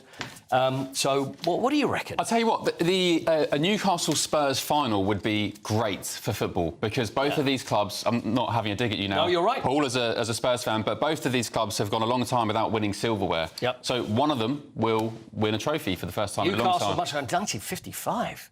Yeah. I mean, a huge club like Newcastle United, not to win a major trophy since 55. Been in finals, they've been very close, but haven't got over the line, whereas now with Eddie Howe, maybe things are different. And didn't they almost win the league in 90... Was it 96? That's right. Oh, well, way back with, and they were so many points in front, and that was the year that Kevin Keegan was saying, I would love it. Yeah. I would love it if Manchester United dropped points, and then it was that huge... They were so far in front, and then it just started dropping and dropping and dropping, and then... So it'd be great for football. When was the last time Spurs won a trophy? That was 2008. No, it's not good. What was it, the League Cup? That was the League Cup. These numbers are not good. They're not good numbers. So, and Liverpool are the team that's won the League Cup more than anybody else. Wow. So we'll see. And it's at Anfield tonight, so it'll be interesting. That's fun to watch. I could be more hammered than you look. Yeah, it could be more hammered tomorrow. It goes to penalties. So you agree I look hammered? No, I'm just saying... He that said you because look that's what lovely people at the say. start I of did say this you segment. look, take the compliment. I said you look lovely. Yeah, he said you look really nice. Hammered, but lovely. Can we talk about Luke Littler? Oh, yes. Not a little boy anymore. Well, he's 18 now, you see. According to Michael Van Gerwen. Michael Van Gerwen. Big Michael Van Gerwen. Well, Michael Van Gerwen... Is that the one who's quite young but doesn't look very young? Yes. Yeah. We've talked about Michael Van Gerwen. Dutch. That's the one. Big fella. Big fella. Michael Van Gerwen said that Luke Little is not a baby anymore. He was late, Luke, for the Premier League of Darts. Gets underway in Belfast tonight, where all the top players. There's Luke there. Luke was 45 minutes for a photo shoot, and they weren't very happy. I mean, Michael Van Gerwen said if he turns up late for an interview, I don't really mind. I would mind. It's bad anyway. He said, if you're going to interview someone, someone, very polite. It's not very fair. But 7 other people were waiting for him, and that's not really nice, but it is what it is. So have you been late for a major event before? No, I'm really big on punctuality. Yeah? I think it's a news thing. He overslept. He's very punctual. He overslept, you see, Luke. but that's a youth thing. You can't just sleep in. Even if my friends say, I'll be outside, I'll pick you up in 5 minutes, and they're 10 minutes, it really grinds my gears. Yeah. I just think, I don't like that. Be I like on time. punctuality. I missed a Cliff Polite. Richard interview once through sleeping in. Yeah. I was a friend of mine, we were supposed to do the interview, turned up, they got a call saying, Cliff's waiting. And I was like, what? So it took me an hour to get in. But Cliff, being the consummate professional and lovely fellow that he is, he waited, and he was like, it's fine, it's OK. And it was great, and everything was fine. No, I like hearing stories like Well, that. that's nice, it was yeah. nice. Anyway, Happy Gilmore. We got time for Happy Gilmore? Yeah. Gilmore, can we do birthdays, please? What do you want to do, birthdays or Gilmore? Birthdays. You want to do the birthdays? Can we? We've already got We'll run a time for Happy one. Gilmore tomorrow, the great golf movie. We'll do that tomorrow. Yeah, let's We've got some do that birthdays tomorrow. for you. OK, happy birthday to... Who's the first one? Is that Blackburn Rovers top? Good. Captain at the time, Tim Sherwood. Now, is it Tim Sherwood? Tim Sherwood. There it is, Tim Sherwood. He went on to manage Brighton, didn't he? Well, he managed at Aston Villa and he was a manager at Spurs for a while. He's a pundit these days. Likes a gilet, Tim Sherwood. But how old is Tim Sherwood today? So, Ellie, this is what, 92? It was 93, wasn't it? So, Blackburn first winners of the Premier League. 50. 50 good. Yeah, 50. 50. What? 8. That's what I was going to say. Yeah. I was going to say that. Are you both going to say 58? Yeah. 58. 56. Ooh. Close enough. Close. That's right, you put a marker down. That's the first one. Let's go with another one. Now, I'll tell you who this is. That's one of the finest golfers in the world, Colin Morikawa. He looks quite youthful. He's young for a golfer. And also, usually, when you look at what golfers wear, you can often add 10 years because it makes them look older because they're wearing smart casual. 37. But he won the Open in 2021. 37. 37. See, but you... Actually... Look, take my advice. 27. See what you're doing. Very good, but 28. Oh, come on, that was so 28 close. for Morikawa, but took the advice. I appreciate that. Thank you. Next one, another golfer. Jimmy Tarbuck. It's Jimmy Tarbuck, everybody's favourite comic. Jimmy Tarbuck, you love the pro-am. Don't Google it. Always. Who?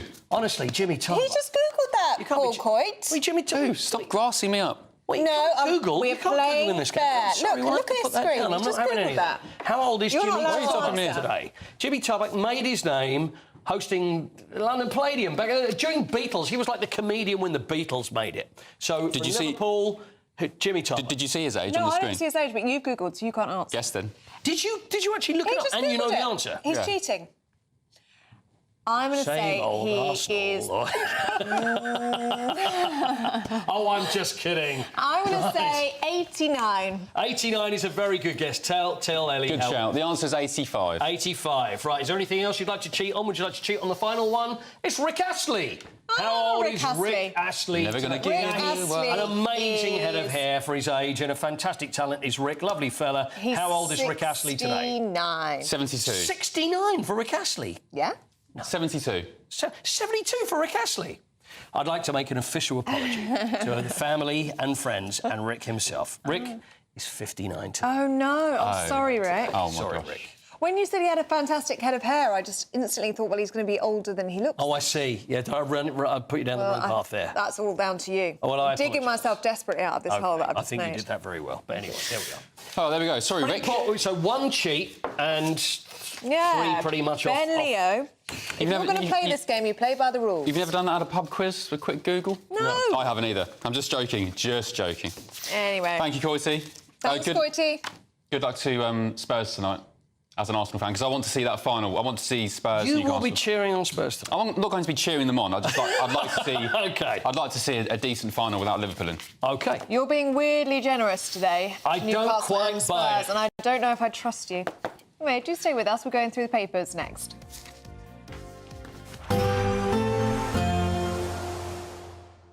I hope it doesn't rain. Don't worry about it. It'll spoil our holiday. Relax, we're totally covered. All Clear Travel Insurance sponsors GB News Travel Destinations forecast. It's been quite a wet start to the year across Iberia, and there's more rain to come for Spain and Portugal. Plenty of sunshine, though, for Greece and across Cyprus after we had some showers here at the weekend. It is still a little on the cool side. Some showers heading into southern Italy and across Malta on Friday afternoon. Much of the south of Spain still dry at this stage, but that rain is moving in. Plenty of sunshine across the Canaries. That rain across Spain will head to the south of France as we go into the weekend, so turning wet in Nice. All Clear Travel Insurance sponsors GB News Travel Destinations forecast.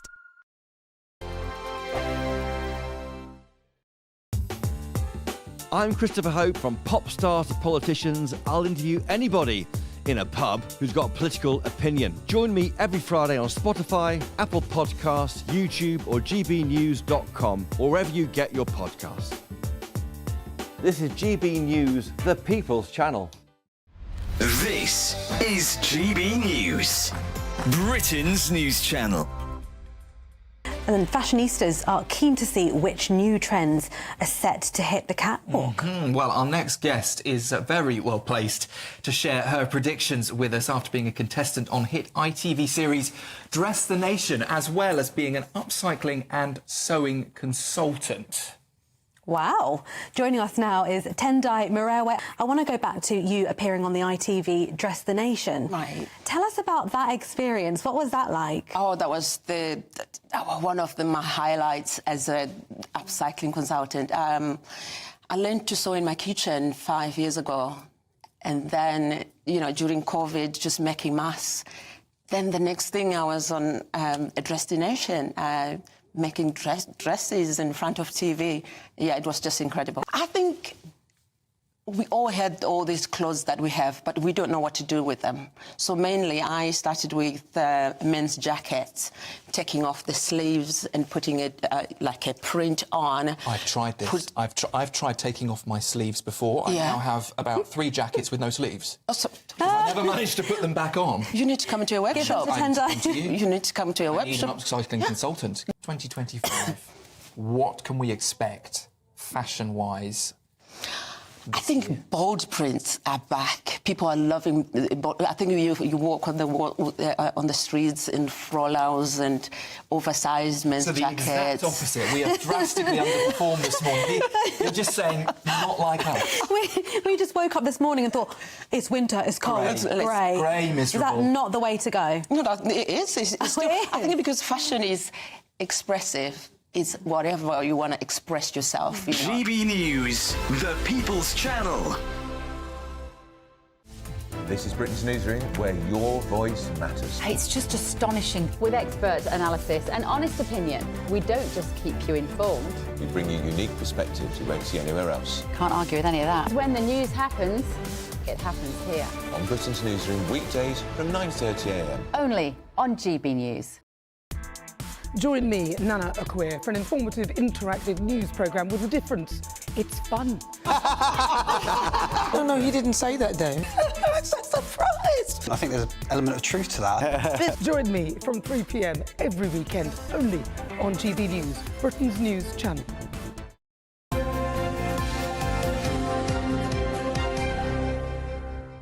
Welcome back to breakfast. It's 8:45. We're going through the papers with Alex Armstrong and Nikki Hodgson. Morning, you two. Good morning. Nikki, let's start with this story, shall we? The UK's Grenfell Tower set to be demolished more than 8 years after the blaze. Yeah, I mean, this is kind of the shock news, actually, from Deputy Prime Minister Angela Rayner. She's been in a meeting which nobody really knew about, especially not the survivors and the bereaved, and has come to this conclusion that, yeah, it should be demolished, but has given no reason for why. It all seems a bit cloak and dagger, and also extremely offensive in some ways to the bereaved. I mean, look, the whole point of the Grenfell tragedy is that the people that lived in that block were not consulted about how they lived, where they lived. They were not considered human in some ways. Yeah. And it makes perfect sense that the survivors and the bereaved would feel that she, you know, that again, basically, history was repeating itself. They were basically not paying attention to them. What would they want to happen to the building? Well, we don't know, but they haven't been consulted, and that's the point. Yeah. Because obviously, you know, if you pass Grenfell, it's still really a heart-wrenching scene. It chills me when I see it if I'm ever in that part of West London. And, I mean, the cynic in me is thinking, well, is there a property developer that's offered a large sum of money for this piece of land? But, I mean... I don't know. I really hope not. But I think Angela Rayner does need to come out and say why this decision's been made. Yeah, it's all very odd that not a single one of the survivors has been spoken to about this. Yeah. Or the families of those that have obviously suffered a loss as a result of that fire. But the reality is, this kind of feels like the same way that Labour are conducting themselves in government. Chagos Island is a similar thing. None of the Chagossians have been consulted with. You know, it's this constant bureaucracy, this behind-the-scenes politics that people hate, whether it's Labour, the Tories or anybody. The public want to be engaged in decisions that matter to them. And this failure to engage with the public here on this such a really, really sensitive topic, it's disgraceful. Yeah, Disgraceful. it's really shocking. Yeah, Yol D, on your sake, good morning. You say cloak and dagger is par for the course with this government, as you just said, Alex. Yeah. There has been talk about a permanent memorial in the area of the tower. That was spoken about in 2023. Which would make more sense. I mean, I think lots of people would welcome that. But again, it's about the lack of consultation of people that in the first instance were not treated. Apparently there is a treated short well. list of 5 potential designs at the moment. Right. And you can continue with those applications until late 2026. It's not going to happen anytime soon. So a permanent memorial on the site? A permanent memorial on site, which might be more fitting than... I think that would be more fitting. Well, I just hope it's not that. Yeah. I hope it's not that. Completely agree. Alex, what about this in the Times? Social media is a cancer that puts children's lives at risk. That's according to Matt Jukes, who's the former head of counter-terror in the UK. Yeah. He wants us to copy Australia, banning social media for under-16s. I think most people agree with this. I actually think just to be honest, I actually didn't agree with this to start off with. But seeing the amount of crimes and knife attacks that, I mean, we saw that just in the week. I can't remember how many there've been since the start of this year. It's only February, it's beginning of February. I'm beginning to really change my tune on this because I think young people are getting exposed to things that they just shouldn't be seeing at that age, and there's a normalisation of this, perhaps through social media and other places that we can't patrol everything. The police can't patrol everything. So actually a ban on under-16s using social media, a healthy thing, it's a good thing. I think it will mean they can be kids again. We didn't have social media growing up, and I think it did our generation a ton of good. But I think this current generation feels a lot of pressure to dress a certain way, to act a certain way. Young girls particularly are seeing lots of things online at the moment. You think, OK, we've probably got to stop. I feel so sorry for children these days having to go to school. I mean, high school, for example, was bad enough. It was a challenge. Absolutely. It was a battleground. A lot of the time you're getting bullied. You were navigating your way through young adulthood. But today, you go home and you get bullied, and there's WhatsApp groups of people. There's no escape. Absolutely. And I mean, I completely agree with. I'm very, very wary of social media with young people, but I don't agree with the ban. And the reason I don't agree with the ban is because we need to hold social media companies to account. And if we ban people from using it, they just get away with it. They don't have to fix their knife adverts, zombie knife adverts that children are seeing. They don't have to fix any of the kind of sexual abuse that happens online. And I just think we've got to really take on people like Elon Musk and Mark Zuckerberg and all the rest of them. How do you feel, obviously, raising a young daughter now in a world with social media and a phone? I mean, have you thought about how you're going to approach it? I do think about it. I mean, she's going to be 2 next week. She's very little, but still, she still watches baby-appropriate TV on YouTube and all the rest of it, and she's still interested in phones. She's not fascinated or cares about them, but she'll still pick up my phone sometimes because, it's an object that's in the house. Bit of cocoa melon? Oh, God, don't talk to me about cocoa melon. I mean, my favourite is In the Night Garden, which is very relaxing. I don't know if you've ever watched that, I've seen it. It's pretty chill. But cocoa melon, there's weird cartoons. And there's a whole bunch of other ones that don't have branded names that are very, very sinister. Yeah, there's a few good Beeb ones, but anyway, we digress. Nikki, we have just heard from Kanye West, I think it's about 2:30 a.m. in the morning, where he's tweeting or posting on X about his wife Bianca Censori at the Grammys. I think we've got a picture of that outfit, which maybe we sort of... Really? We're showing... With an asterisk over it, yeah. Cool thing. Good. But she was naked, wasn't she? She was naked under a kind of sheet, a see-through mesh. On the red carpet. But Kanye West has tweeted now, hasn't he? I'm sorry. Kanye West, I don't know what's going on in their relationship, and I don't want to presume too much, but I don't have a problem with people being naked. I'm an ex-sex journalist. I'm not... You're what, sorry? An ex-sex journalist. I used to have a column for Men's Health. I was a sexual adventurer. I've lived a life. But my point is, I don't get a feeling that she's necessarily choosing this.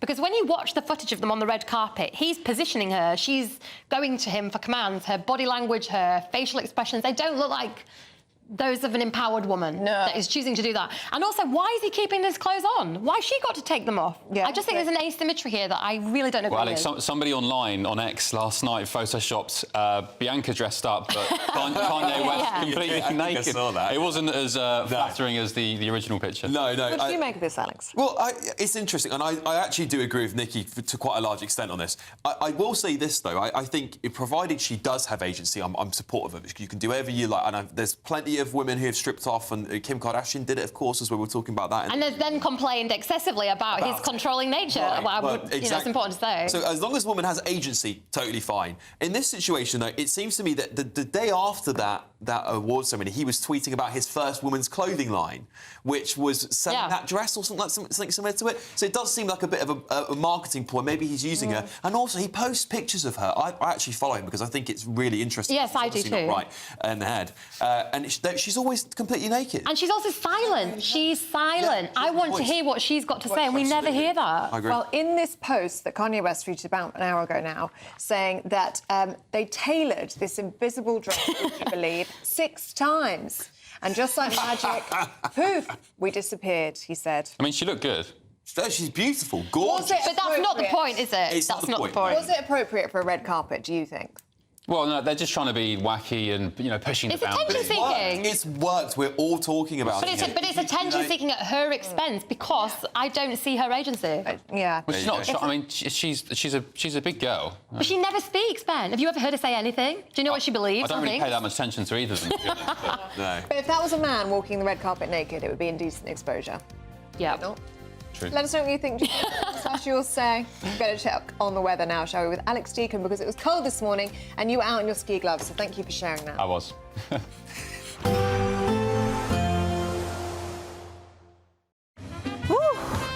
A chilly start will give way to a lovely, warm afternoon. Boxed heat pumps, sponsors of weather on GB News. Morning. A foggy start for some, a frosty start for many. It's cold out there today, but for most of us, good-looking winter's day, dry and bright with plenty of sunny spells. We'll see the breeze picking up a little bit across southern areas through the day.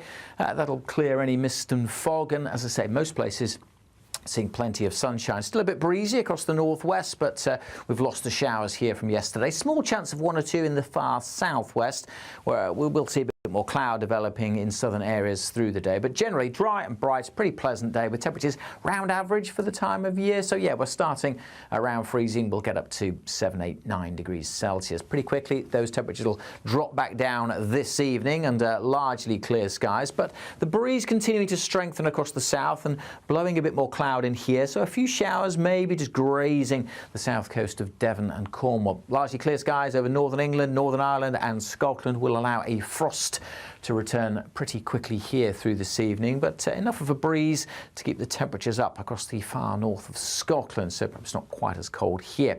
But elsewhere, as I said, the frost coming back. A bit more cloud through the night, though, will come across East Anglia, South East England, and just a chance of 1 or 2 light showers. Some mist and fog is also possible, where we keep the lightest winds over northern England, North Wales, southern parts of Scotland. And it won't be as cold across the south, but certainly further north, again, we're looking at a fairly extensive frost, certainly in rural spots well below freezing to start Friday. Again, much of northern Britain looking pretty good on Friday, dry and bright with some sunshine, but it won't be as sunny further south. The Midlands, eastern England, southern England, mostly pretty drab on Friday, and a few showers coming into the southeast. They could have some sleet and snow mixed in, chiefly of rain at low levels, but making for a pretty dismal afternoon on Friday here. And again, pretty chilly across the south, 6 or 7, add on that wind, it'll feel colder. A nice bright morning will generate a lovely warm day, right through to the evening. Boxed Solar, sponsors of weather on GB News. The latest GB News travel.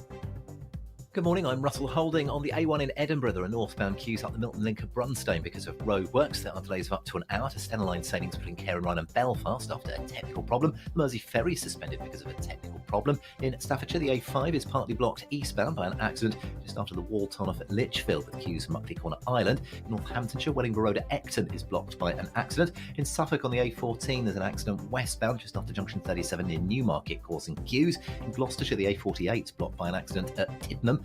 Train services are suspended between Milford Haven and Haverfordwest because of emergency engineering works. Buses replace trains between Watford Junction and St Albans Abbey because of a faulty train. On the M26 in Kent, it's taking nearly half an hour in queues approaching the M25 because of road works. And in Devon, the A380 is partly blocked northbound by an accident at the A38 Splatford Split, causing queues.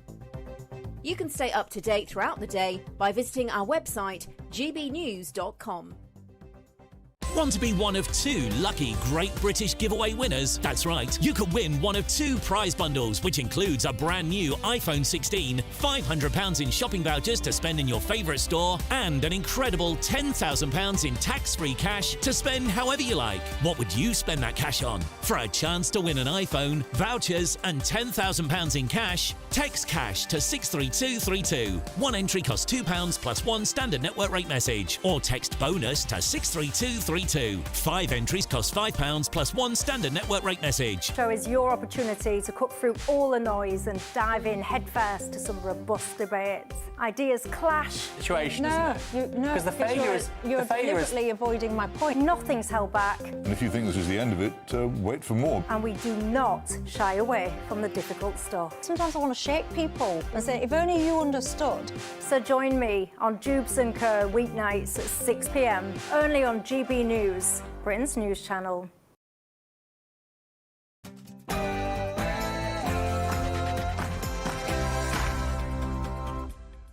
Good morning. The Conservatives announced plans to kick out low-paid migrants from Britain. The major policy announcement by Kemi Badenoch would stop those who are unemployed from settling in the UK. And as the Tory leader takes the fight to reform UK, is it enough to keep her party on track?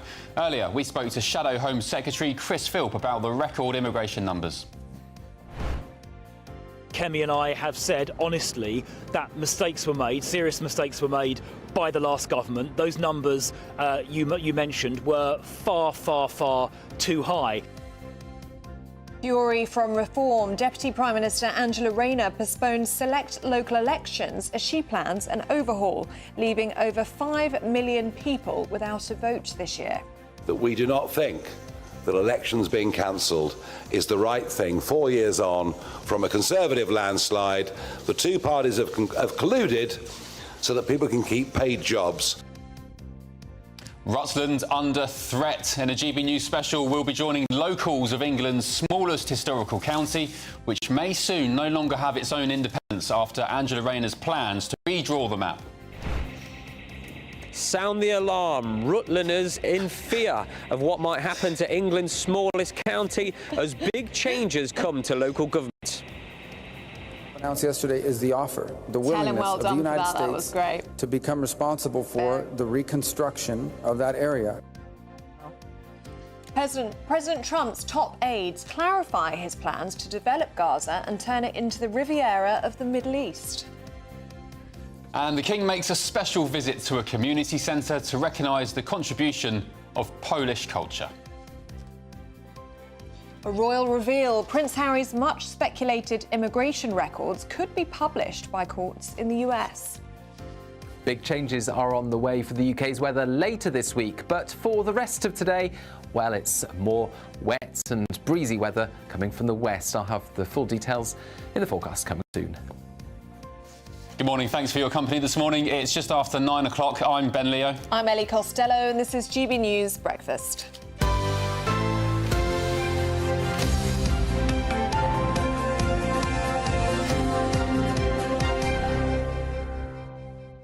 So we were talking earlier about the potential demise of Great British soaps. I think they're an institution, the likes of Coronation Street, EastEnders and so on, because there's production cuts, advertising's a bit iffy when it comes to ITV. Lots of you sending your emails in. Tom, you said, I stopped watching Corrie and Emmerdale when both became woke pre-COVID and haven't suffered any withdrawal symptoms.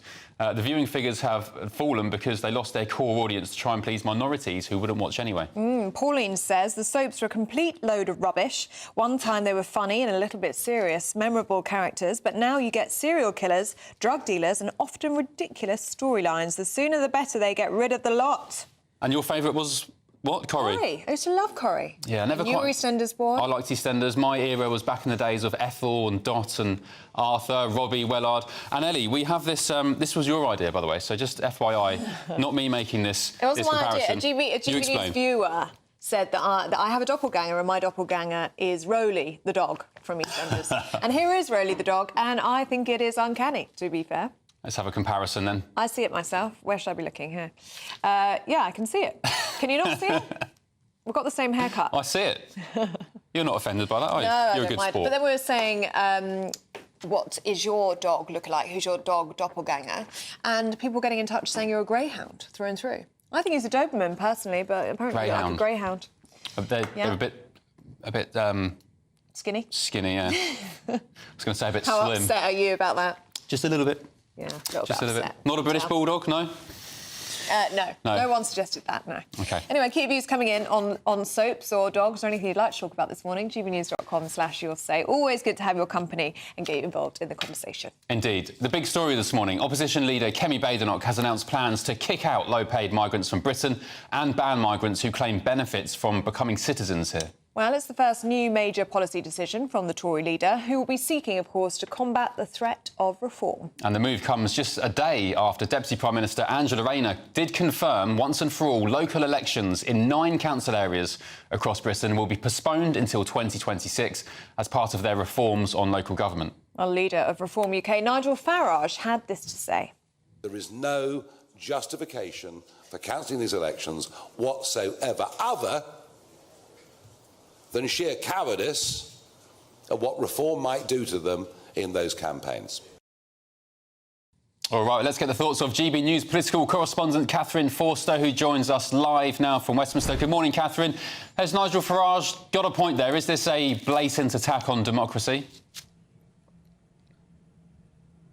Well, that's certainly the line from Reform. But, of course, it's in their interests, isn't it, to be outraged. And they are very cross about this because, let's face it, a lot of the council that have had their elections postponed for a year are areas in which Reform might have done very, very well, given that they are surging in the polls. So it's not good for Reform. But, of course, they're absolutely, quite understandably, capitalising on this, saying that only dictators cancel elections. I was at the press conference that they held yesterday. Nigel Farage seems to be catnip to the press.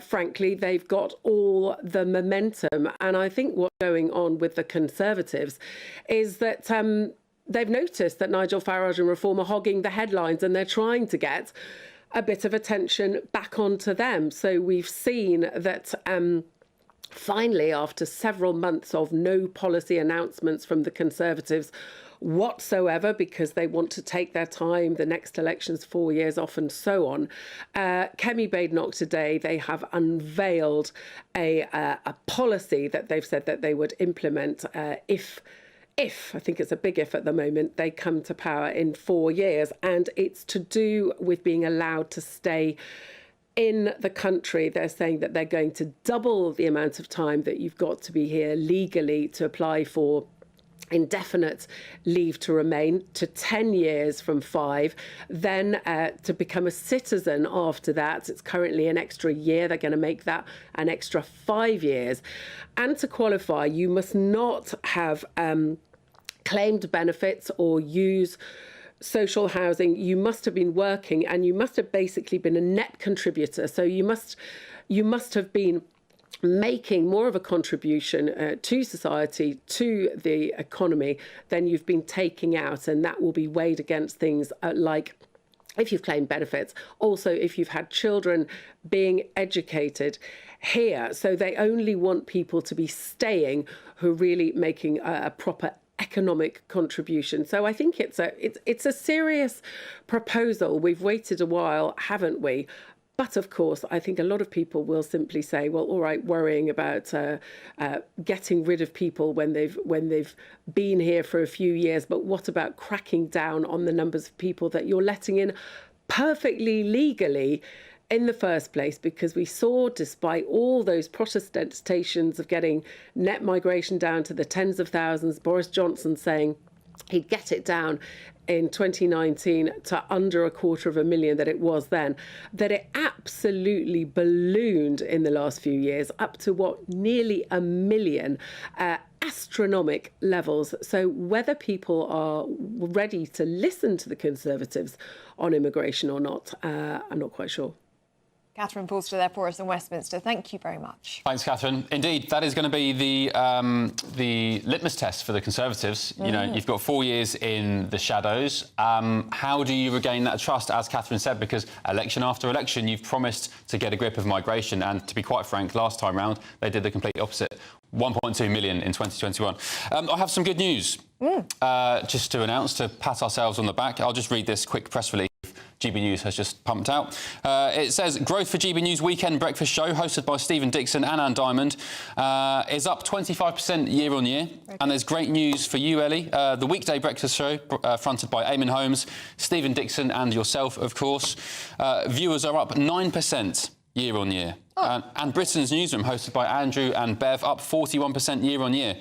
So some really good news there for GB News. And we thank you, of course, the viewers at home for tuning in. I know there's lots of new viewers. I notice it when I'm out and about, people saying hello. There's been it's lovely, isn't it? a definite uptick. So thank you for your support. This is the People's Channel. We do this for you. And, yeah, we're delighted to be serving you in the way we do. Board. Yeah, welcome to the family. And lots of you listening as well on radio. 430,000 up to 468,000 year on year, a rise of 8.9%. So lots of people listening on the radio as well. So very good morning to you and thank you for your company as well. Yes, one more very separate email. Just comparing Ellie to Rolly the dog. Was it from EastEnders? Yes. Yeah, your comparison, not mine. Steve has said, Ellie, you're beautiful. The person that made that comparison needs to visit Specsavers. Oh, well, thank you, Steve. Thank you, Steve. That's very nice. Thank you. Now, yesterday, the government confirmed that local elections in 9 council areas will be postponed until 2026 as part of its reforms on local government. Yes, we've just been hearing about it. And Deputy Prime Minister Angela Rayner's plans, district councils are to be merged into counties to create new unitary authorities. And this is because England's smallest historical county may soon no longer have its own independence. Well, Will Hollis joins us now live from Rutland. Morning to you, Will. And what are people there thinking about all of this? Good morning. Well, Rutland wasn't expected to have county council elections and Leicestershire will still have its county council elections, but as it is the smallest county in England, lots of people are really worried about what a merger with a larger council like Leicestershire might mean for small towns like Oakham or Uppingham, where I am today, just on the back end of rush hour, so you can hear a few cars. What the Ministry of Housing, Communities and Local Government would like to do is see larger councils of up to 500,000 people running our local authorities. For councils of 41,000, what does that mean, Rutland and Stamford MP Alicia Kearns? What it means essentially is we're being forced, we're not given a choice, nobody's been given a vote, they're not being given a say in any part of the process, that we will be submerged into Leicestershire County Council, which is something we were put into before, we fought for our independence before, and essentially we could even not only lose our county council, but lose our entire identity. You know, we may not be Rutland anymore, we may be forced to join Leicestershire, and that's a red line, as I think you'll hear across the day from all our community. It's a small county, 41,000. Is it realistic to keep it going in its small ceremonial status when we know that there's an issue with funding for councils? Councils are failing around the country and the government says they need larger, more sustainable councils serving populations of 500,000 people. So the bigger, better fallacy the government has failed to prove in any way is the truth. So one of the reasons they've said we need bigger councils is because of social care and how difficult that is to deliver. And yet Rutland, the smallest county council, is the #1 rated council in the country for social care. We're in the top 5 for highways. So bigger isn't always better. But what we're saying is give us a say. Look, if you're saying we have to merge, and look, we've got the highest council tax in the country, that won't necessarily go down if we join Leicestershire.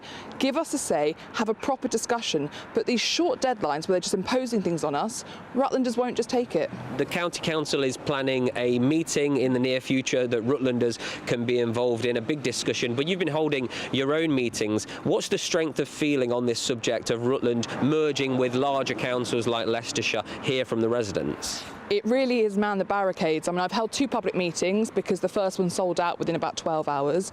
So we've had hundreds of people wanting to have their say. But what they're saying again is give us a choice. And look, if you're saying we absolutely have to merge, we're not going to go into one big Leicestershire donut. That is just not acceptable to us. We want Rutland in the name. You have to protect our ceremonial status. But the problem is there's no say. And the council meeting on Tuesday, the big problem is the leader of the council planning to make this decision on her own. She's not even going to give all councillors a say. That is wrong. She needs to rethink. And then just very quickly, how do you feel about Labour scrapping elections, local elections for 9 councils, including parts of East Anglia and the South? So look, where there is community consent and where local government has said we want this and we've got the full support of our people, then that's legitimate because it's about saving money. But locally I fought against it because I thought it was the wrong thing for Leicestershire and I thought it would bulldoze Rutland into something sooner than we wanted. Alicia Kearns, the MP for Rutland, thank you so much. We can't go without trying one of Richard Bain's from the oldest smallest bakery, Baines's sausage rolls. Richard, what makes these sausage rolls so special? Get it down, you will. Born and bred in Rutland, my own pigs. Oh, yeah. Thank you very much. Yes, good man. What a fantastic day. I'll send you one back to the office. The sun is shining, Will. You're in beautiful Rutland, and now a sausage roll to top it all off. Thank you very much. And thank you, Richard, as well, for giving me a sausage roll. What a morning. I'm jealous. He gets all the best jobs, doesn't he, our Will? He's always in a pub or eating a sausage roll or out to... He has the best time, does our Will. Good man. Well, you could fill your absolute boots with sausage rolls. You could. If you enter the latest Great British Giveaway. 2 amazing prize bundles to be won. What's in store in the prize bundles? Yes, well, each bundle contains a brand new iPhone, £500 to spend in your favourite store, and, because that's not it, £10,000 in tax-free cash. Do you fancy your chance to be one of our 2 winners? Well, if you do, here are all of the details that you need. The Great British Giveaway is officially 1 year old, and we have a birthday treat for you. We're giving you not 1, but 2 chances to win this month, with 2 prize bundles that include an incredible £10,000 in tax-free cash. But that's not all. You'll also get a brand new iPhone 16 and a £500 shopping voucher to spend at your favourite store. So why not be extra lucky this month? For a chance to win an iPhone, vouchers and £10,000 in cash, text cash to 63232. One entry costs £2 plus 1 standard network rate message, or text bonus to Headliners every night from 11 p.m. and 5 a.m. as well on GB News, Britain's news channel. Good afternoon, Britain. Weekdays from midday. Lisa, you got in touch with me and you flagged this survey because you were concerned as a parent that your child had been given this to fill out. Yeah, I mean, my daughter came home from school, she was very confused. She was asking why somebody would want to hurt themselves if they were feeling sad or worried about something. So that led to a conversation that we had, and I actually phoned the school and asked them to send me the survey, which with a lot of pushing, they eventually did send me the survey. And when I read through it, I was just completely shocked at the content. The survey says when I'm feeling worried that maybe I should try cutting or harming myself, because it's in the survey, so that must be an option. I've tried everything else, so why not try this? It is astonishing that some of these are young children who are perhaps being introduced to these, these abuses for the first time. Yeah, I mean, there's a list of 17 different types of drugs, some of which I've actually never heard of myself. I mean, the wording on here is, have you ever got high from taking drugs? I mean... And we know that some of these behaviours, self-harm, gender dysphoria, taking drugs, are psychologically contagious. Children do them because they see other children do them, or they find out about them from the internet or from surveys like this. So the idea that this is just information gathering and won't go any further than that is ridiculous. There was a similar survey in Scotland, I think, about 3 years ago, where children the same age, 11, 12, 13, were asked about their sex lives. How many times have you had sex in the last year? How did you have sex? Did you use contraception? Totally normalising underage sex. So the idea that children are just mini adults and we can confront them with all the same kind of ideas and dilemmas that adults have to face is just ridiculous. GB News, the People's Channel. We're proud to be GB News, the People's Channel, and as you know, we always love to hear your views. Now, there's a new way of getting in touch with us at gbnews.com/your-say. By commenting, you can be part of a live conversation and join our GB News community. You can even talk to me, Bev Turner, or any of the members of the GB News family. This is Britain's Newsroom, where your voice matters. It's just astonishing. With expert analysis and honest opinion, we don't just keep you informed. We bring you unique perspectives you won't see anywhere else. Can't argue with any of that. When the news happens, it happens here. On Britain's Newsroom, weekdays from 9:30 a.m. Only on GB News.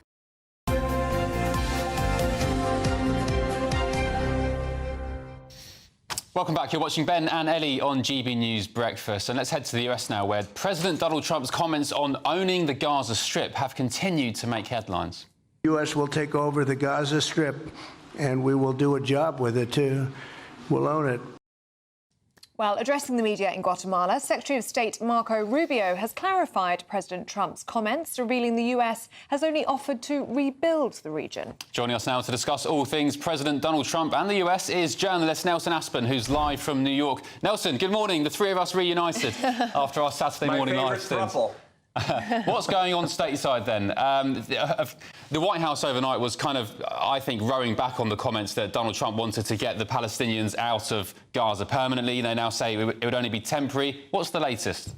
That was inevitable, I think, and we are so used to already looking at the Trump administration as some form of political entertainment that we have to remind ourselves that these are very serious, potentially dangerous situations to be taken with great consideration. And I think that explains why they're walking it back a little bit. But this is a concept that has been on Trump's mind for quite some time. And while it seemed like a bit of a surprise, I mean, the right was surprised, the left was reeling, flabbergasted, and the international community seemed to be outraged. But this is how Trump operates. In his first term, we would never have dreamed of the Abraham Accords or the relocation of the embassy to Jerusalem. So this is how he operates, a big flash at the beginning, and then things seem to get accomplished in the meantime. Reports overnight suggest from insiders that the Arab nations who expressed outrage initially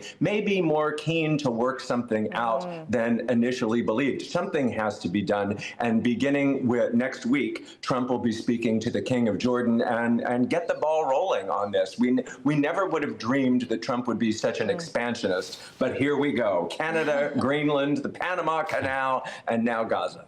And Nelson, do you think that was the intention of Trump with these comments, that they weren't off-the-cuff comments, as many people have described them as a realtor and a businessman? This was actually to shock Israel, to shock the Middle East, to get some action, to stop the war and to sort this situation out themselves? There's no doubt that he and Benjamin Netanyahu have a great relationship between them, and it was interesting to see the news where they were speeching together, and then they were supposed to go right into a press conference immediately afterwards, and that turned into over an hour of delay. And I think they were cooking up this surprise, which really did take the media by storm and the world.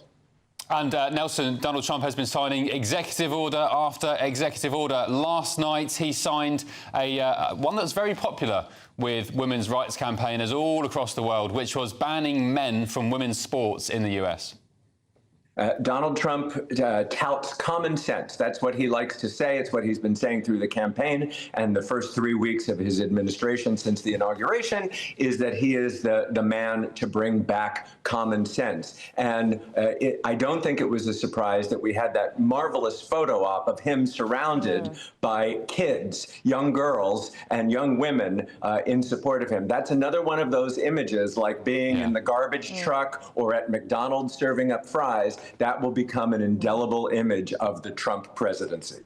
And Nelson, we're almost out of time with you, but I just wanted to check in with how you're feeling and how people in the US are feeling, because Trump's only been in office for 2 weeks, but so much has already happened. It's been a bit of a whirlwind, hasn't it?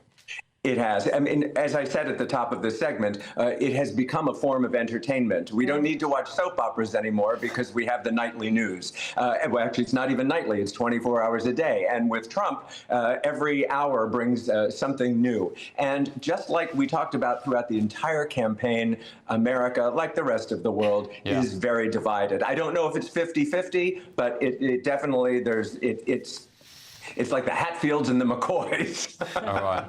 Nelson, thank you very much. Nice to hear from you, my friend, and have a good day. Good to see you, Nelson. Thank you. Bev Turner's here. Britain's newsroom is up in just a tick at 9:30. Are you pleased at what Trump's been up to? Oh, how can you not be? I'm delighted. And I think he pulled the rug from underneath Netanyahu's feet yesterday. Yeah. When you just saw Benjamin Netanyahu's face when he said that, when Trump said, I want to make Gaza the Riviera of the Middle East, you saw his face like, I did not know you were going to do that. I have no suspicion whatsoever that this is Trump trying to make money as a real estate guy. That's what the insinuation is. Oh, anyway, I could talk about that all day, but we've got loads on our show, loads of stuff, and you will not believe who might be British ambassador to the US if Mandelson doesn't officially get the job. A big household TV name. That's it from us. We'll catch you tomorrow, same time.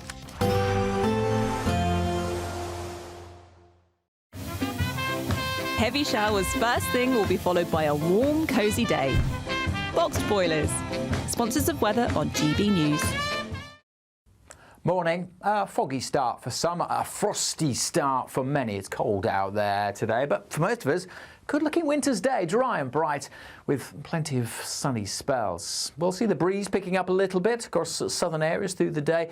That'll clear any mist and fog, and as I say, most places seeing plenty of sunshine. Still a bit breezy across the northwest, but we've lost the showers here from yesterday. Small chance of 1 or 2 in the far southwest, where we'll see a bit more cloud developing in southern areas through the day. But generally dry and bright, pretty pleasant day with temperatures round average for the time of year. So yeah, we're starting around freezing. We'll get up to 7, 8, 9 degrees Celsius. Pretty quickly, those temperatures will drop back down this evening under largely clear skies. But the breeze continuing to strengthen across the south and blowing a bit more cloud in here, so a few showers maybe just grazing the south coast of Devon and Cornwall. Largely clear skies over northern England, Northern Ireland and Scotland will allow a frost to return pretty quickly here through this evening, but enough of a breeze to keep the temperatures up across the far north of Scotland, so perhaps not quite as cold here.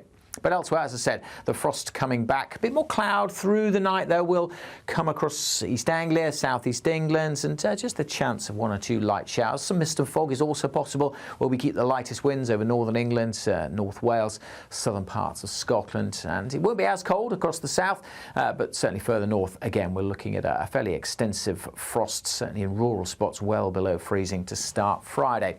Again, much of northern Britain looking pretty good on Friday, dry and bright with some sunshine, but it won't be as sunny further south. The Midlands, eastern England, southern England, mostly pretty drab on Friday, and a few showers coming into the southeast. They could have some sleet and snow mixed in, chiefly of rain at low levels, but making for a pretty dismal afternoon on Friday here. And again, pretty chilly across the south, 6 or 7, add on that wind, it'll feel colder.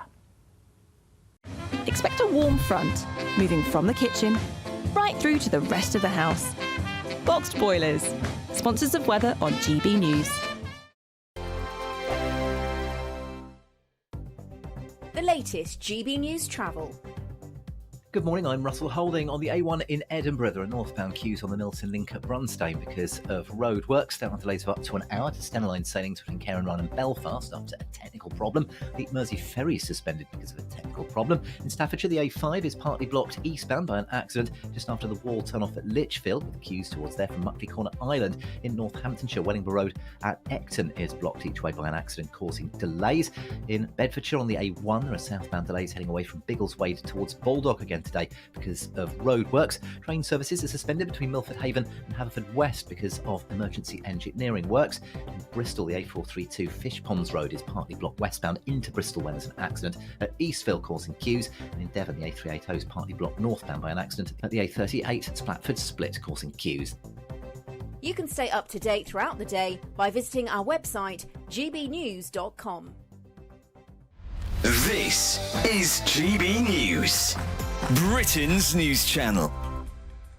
Now, after moving to the UK from Kochi in Japan over 25 years ago, our next guest missed the taste of home and started making sushi with local ingredients. Yes, Tomono Davies went on to establish Tomono Sushi Party, inspired by her mother's dedication to cooking fresh meals every day.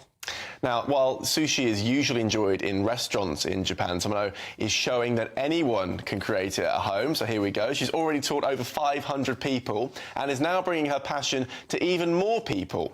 So she joins us now in the studio to give us one of her sushi masterclasses.